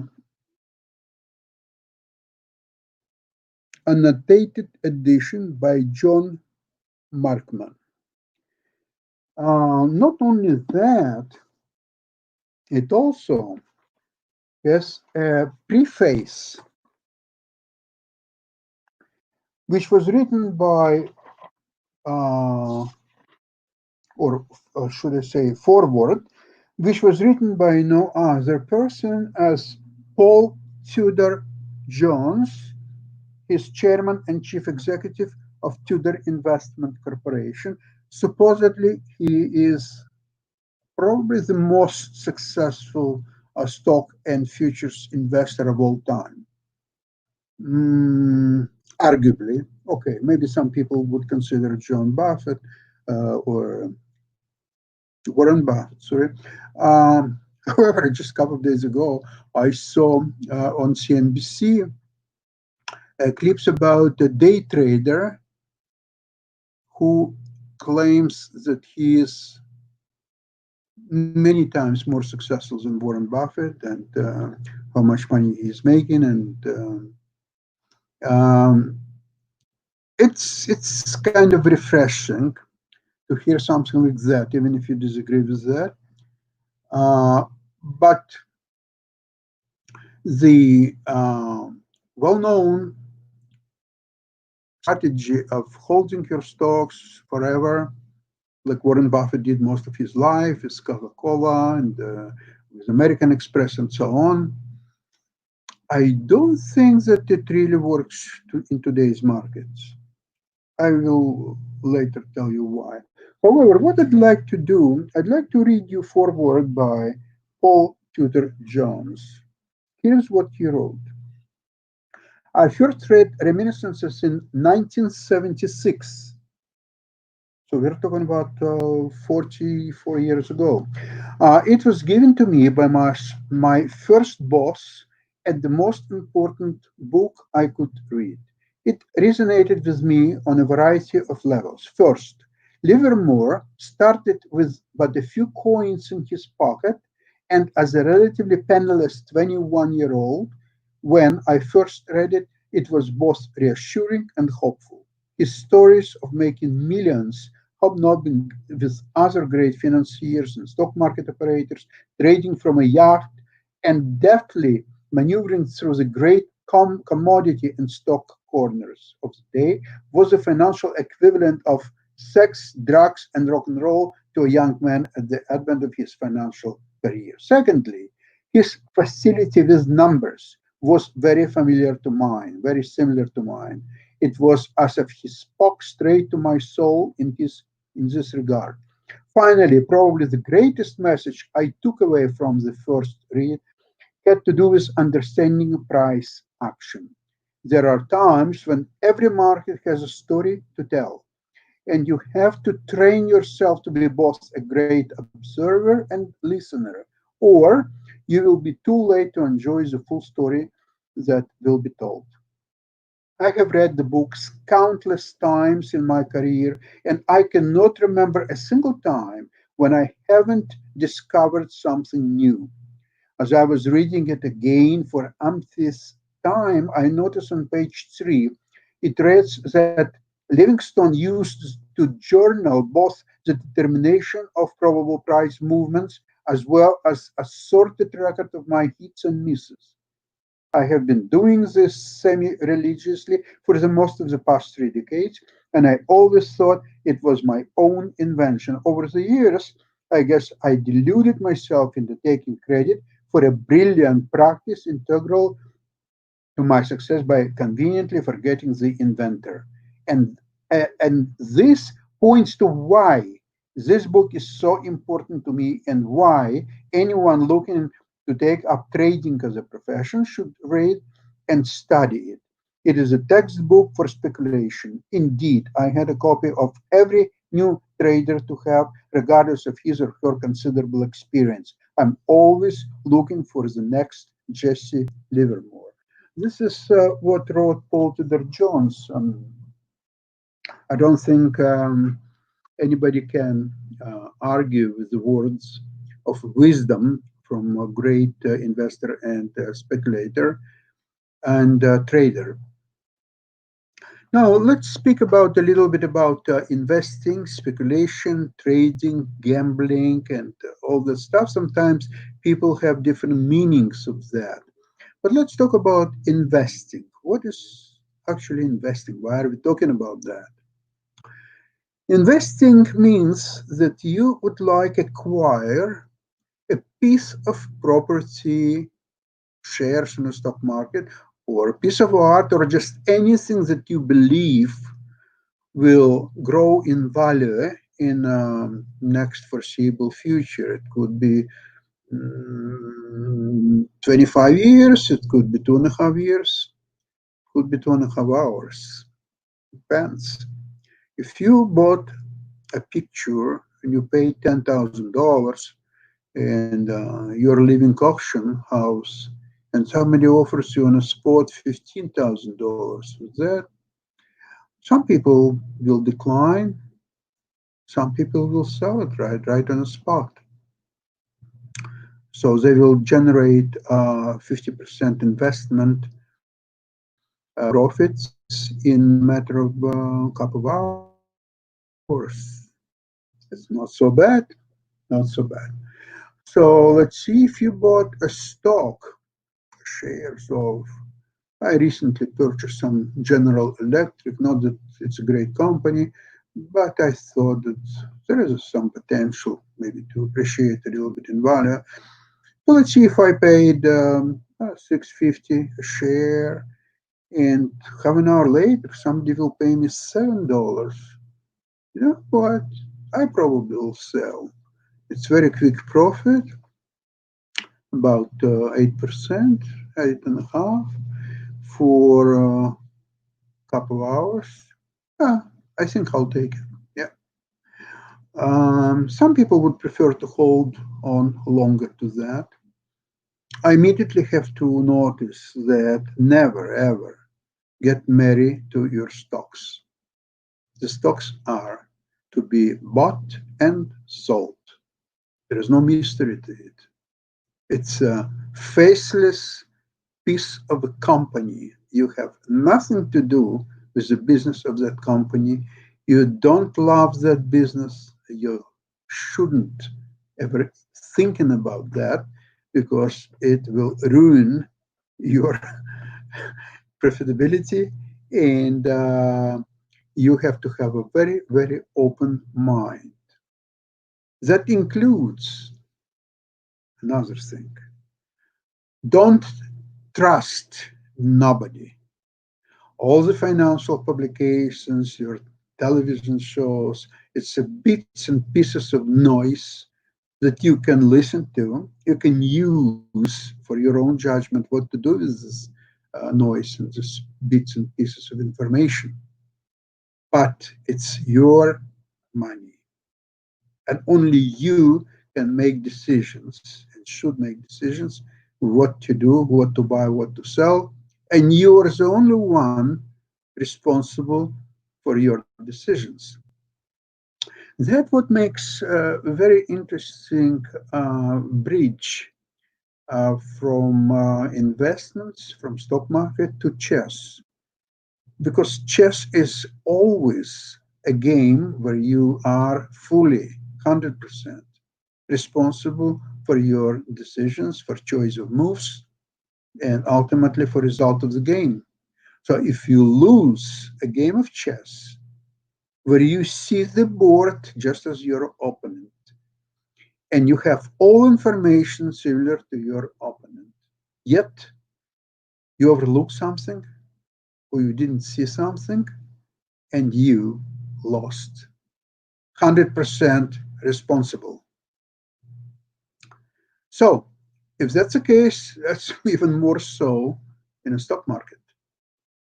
If you made a decision to acquire certain stock and it went down in price, and now you are facing a situation what to do: take a loss and go into something else, or keep that stock and hope that it will recover and will go higher in price where you bought it, and you will sell at the profit. What to do? That's an interesting proposition. Number one thought in this case would be, let's see, you bought, or saying General Motors, which we already got familiar with that stock. Let's say you bought it at 650, it went down to a 550. Okay, so you bought 10,000 shares. Okay, so you're losing now $10,000. That's okay.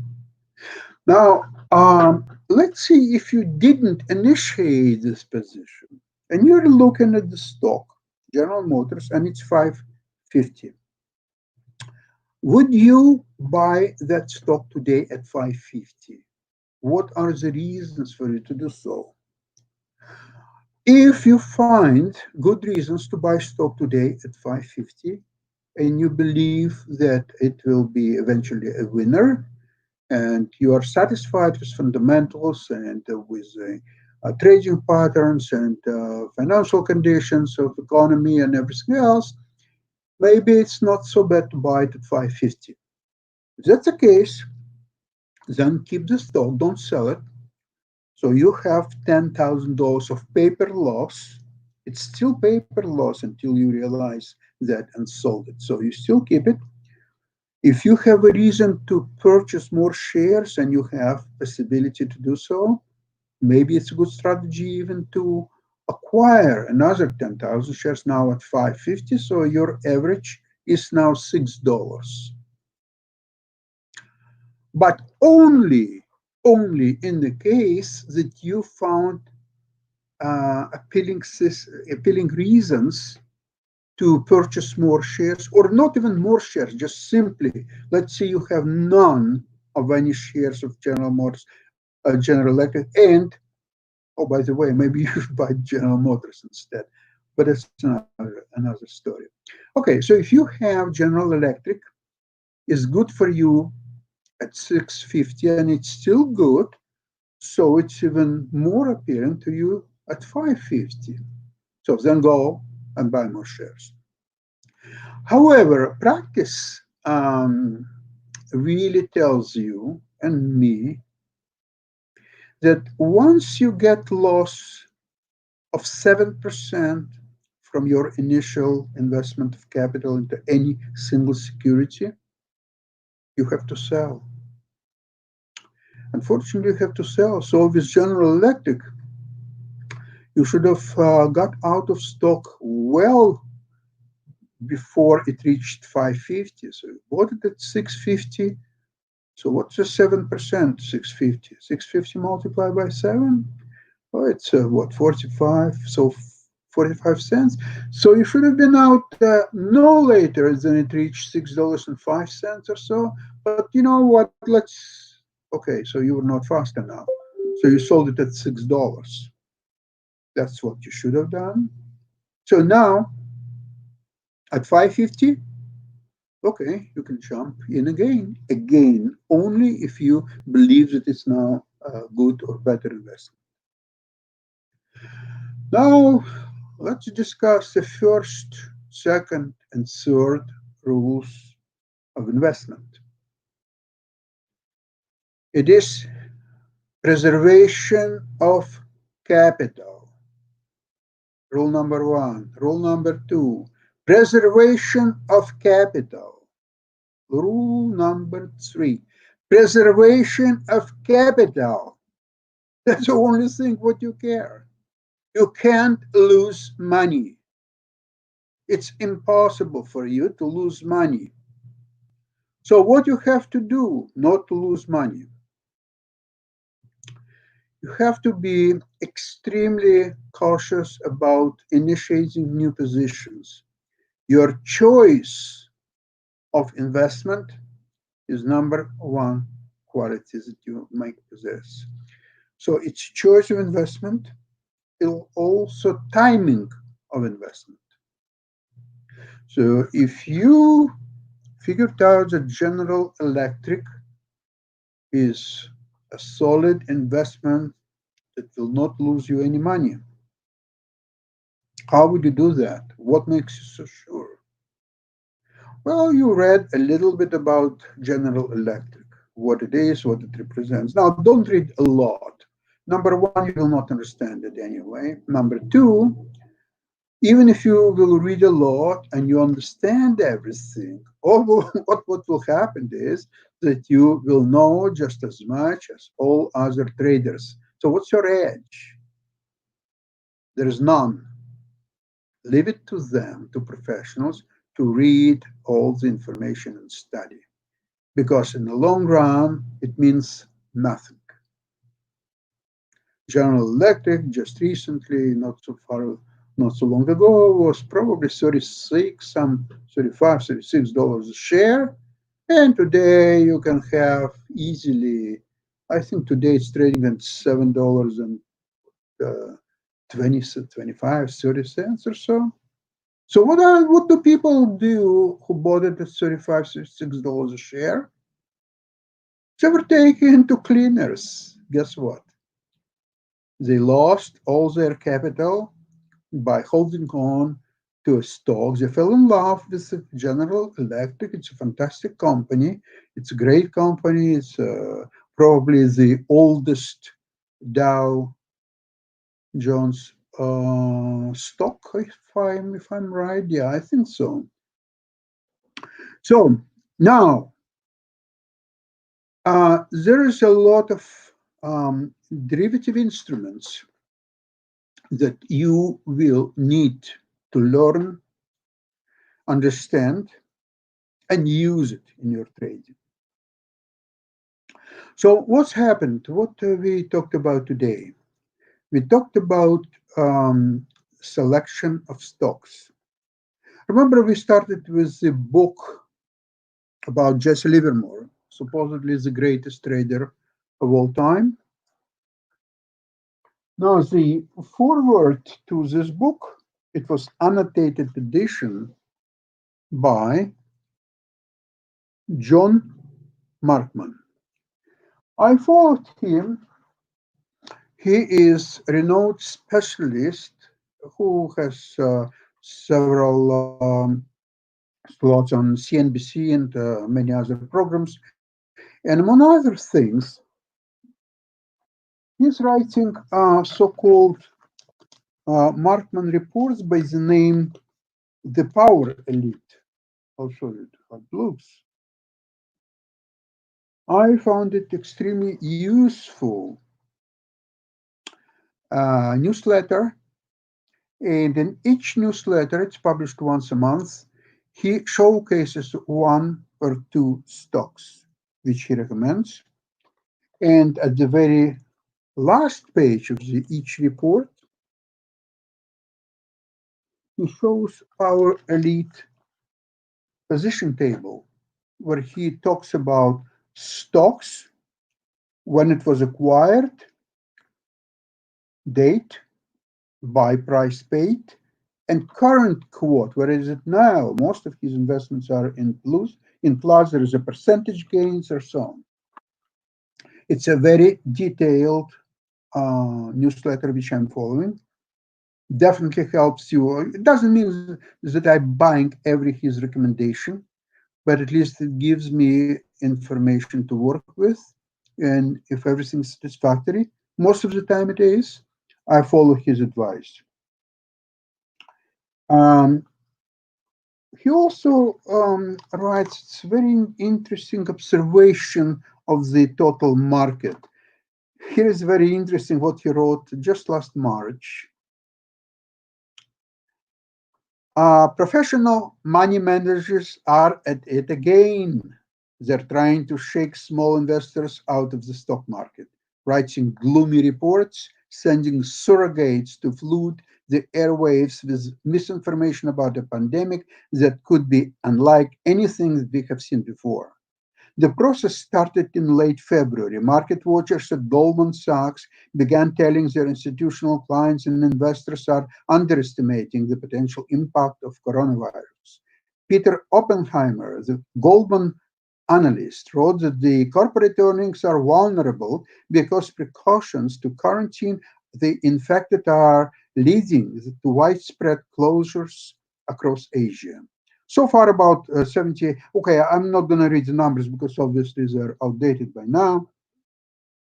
So you can imagine the level of panic that would occur in the United States if President Trump told everyone in New York City and Los Angeles they were not allowed out of the house. It would seem like the end of the world. That's a heck of a pitch. The media, as usual, is playing up that angle. Investors are overreacting too. Pandemic is a scary word, and the fear tends to cloud rational thoughts. This is all by design. Professionals want smaller, unsophisticated investors to be disoriented. It creates buying opportunities for them. The media is complicit in a useful idiot sort of way. Negative headlines push clicks, attract eyeballs, and sell newspapers. And professional doomsayers, cloaked in their professional tweed jackets, are all too happy to oblige with the scary soundlines. Yeah, of course. Yeah, markets these days are highly manipulated. That's why the old strategies like Warren Buffett's hold on to Coca-Cola or American Express stocks for last 500 years. No, sorry, I'm mistaken. Probably 50 years. And it doesn't work anymore. That's why all kinds of day traders can show way higher results than Warren Buffett. However, Warren Buffett will survive. I wouldn't worry about him. But there are a lot of forces are against you. So although I'll have to start next program with options, because with options to understanding them, really it's a waste of yours and my time. You will never get anywhere if you believe that you can buy a stock and it will go up 100 times and you'll make all kinds of money. I can't help you with that. I think you need to see your psychiatrist, most likely. I'm not a great help in this respect, but consistently make reasonable gains with very little risk, that I can think maybe I will be able to help. Not all of you, but some. And if that's happened, I will be a very happy man. Thank you very much, and see you next Wednesday at 1:30. Thanks a lot. Bye-bye.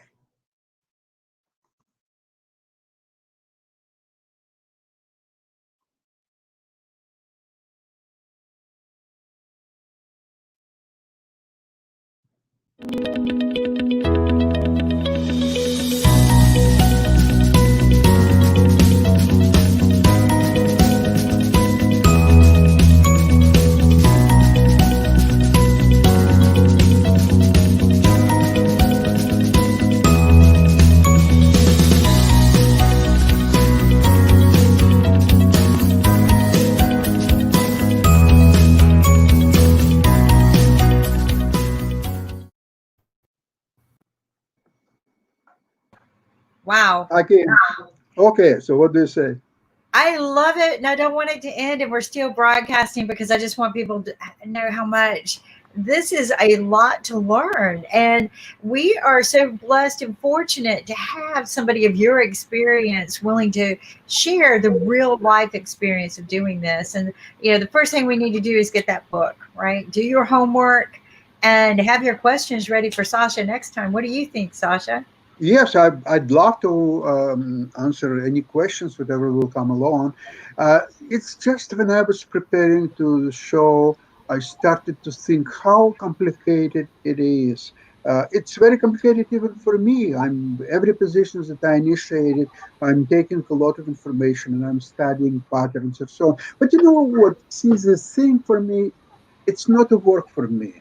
it's a great pleasure because I like to see different options and different possibilities and say, okay, even like if you want to choose to buy General Electric or General Motors, what's a better choice?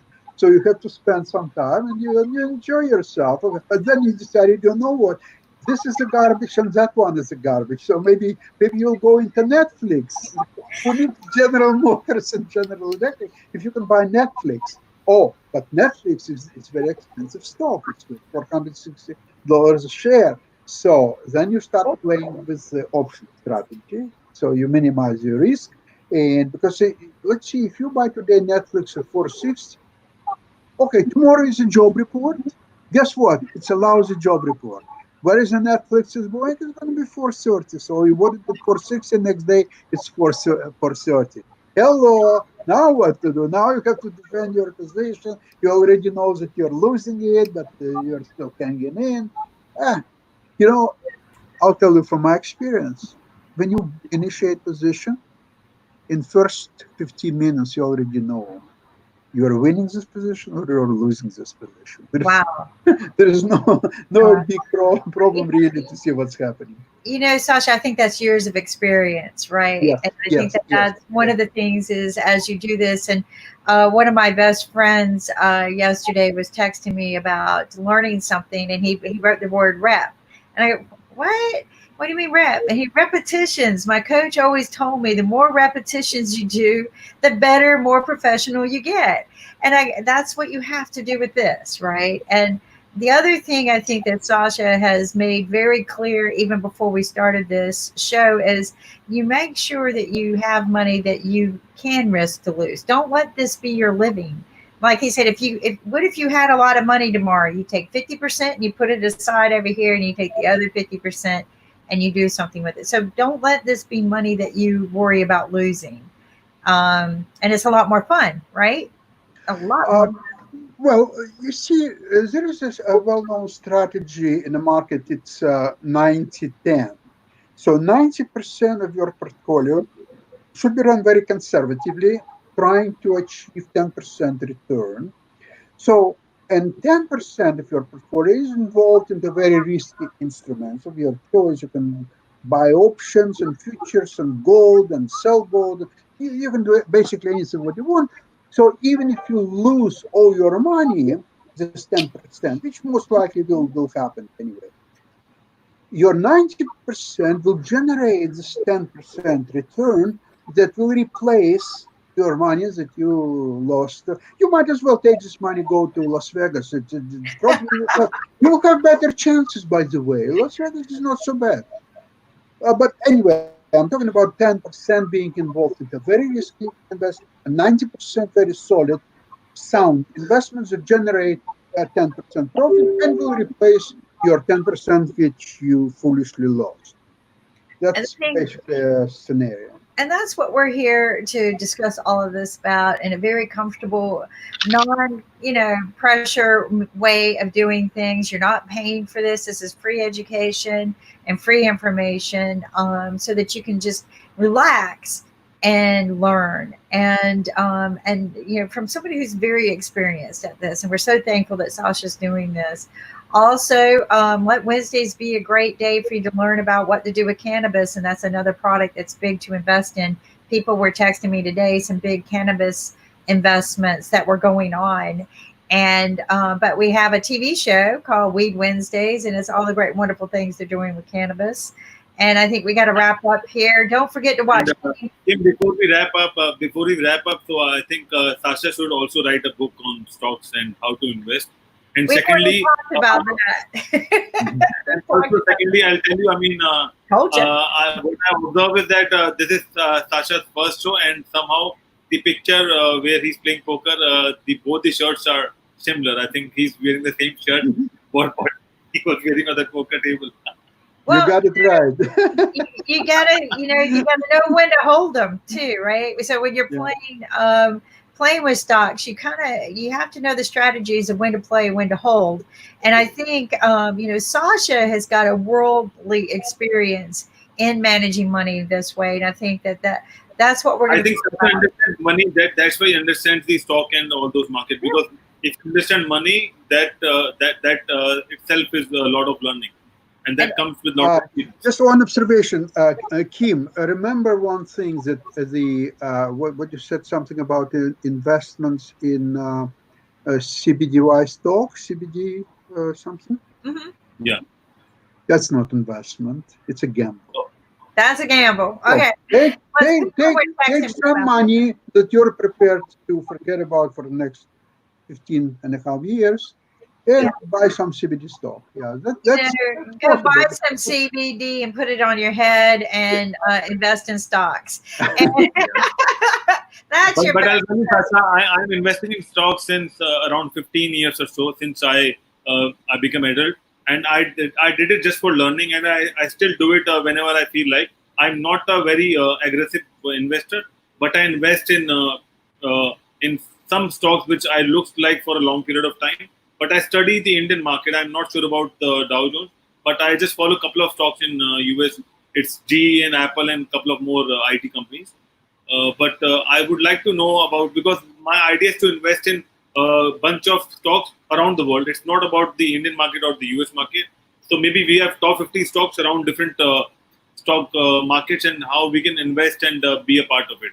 In India, we have a concept called top 50 or Sensex 50 or NSE 50. Where top 50, you can invest in those top 50 stocks, some amount of money, and based on the returns, you'll get your money back. So something if we do for a global market, I think. What do you think about that?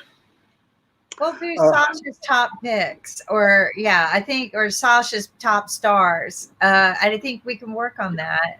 That's Sasha. Yeah. We're going to leave this up to Sasha because this is Sasha's thing.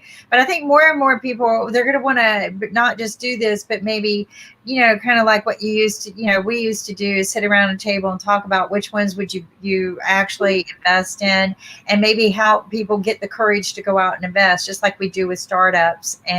But I think this is fabulous. People are excited. In fact, I was today, people were texting me while I was trying to work, when's Sasha's show coming on? Really? Yes. Yes. I think people. But do you think it makes sense to do it on Wednesdays at 1:30, or do you think other ideas? It's totally. We can talk about that once we wrap up. I mean, we are still live, so these kind of discussions we can do after the show. Yeah, we can do this after the show. I do have one more announcement to make, though. Then we'll talk about that. Sure. Okay. So one more announcement is don't forget to join me tonight, 6 p.m. Eastern Standard Time, 9 p.m. If you go into my Facebook, let's see if I can pull it up. I posted the Zoom. You can join me in the VIP section where you actually get to dial in and listen to the movies. And talk to the real stars that are in the rock opera, as well as the movie premiere, and actually get to meet Henny Morales and a couple of the other very famous people that are in Hollywood. And so this is it. I've actually posted the Zoom, so it's easier for you to click on. So if you go right here, you can just click on the Zoom. I wish he would do that on his poster. But anyway, I took the time to type it because you can't copy and paste it. But join me tonight. Get your popcorn or whatever you like to snack on, celery, carrots, something good to drink with turmeric in it so that you feel better. And I'll see you guys tonight with Henny. And so I just wanted to make sure we shared that because I actually had a good time last week watching his movie. But what's really cool is, do you know how I met Holmes besides at other events all over the world? I met him on Henny's movie premiere night. Okay. Yeah. And I said, Holmes, I have bumped into you so many times. Can we actually just get you on the show? So that, he's got about 100, almost 100 people that show up every premiere night on Zoom, and plus the people who watch on Facebook. So, if you get there late, you can't get in. But, Sasha, join us and you can meet some pretty cool people there and help promote your show. So join me tonight. Sure. I will try because it's early morning in India. It's 6:30 a.m. You don't have to. I'll get a copy for you, but you get to meet Henny every week. So yeah, we get the fun part. So but when he plays the rock opera stuff, it's stereo. It's beautiful. So Anyway, anything else, Ankit, that we need to wrap up the show with? That's it. Yeah, it's Let's time to get wrap right up. So corona virus से कैसे बचेंगे? Okay, hand होकर और ऐसे अपने खांसी जब आएगी तो ऐसे करेंगे अथू अथू और कोरोना वायरस को धन्यवाद हमारा म्यूजिक सुनने का. and it's time to wrap up for our Startup Wednesday show. And do join us tomorrow on Podcasters Thursday with a lot of podcasters around the world. And tomorrow we are also starting a new show on mental health with Mansi. Hopefully we'll start tomorrow at 10:30 a.m. EST. And thank you for joining us. And it was a interesting and a very innovative talk show with Sasha, besides what we do with startups. So thank you all, and thank you very much. It's time to wrap up. Take care. Have a good day. Bye-bye.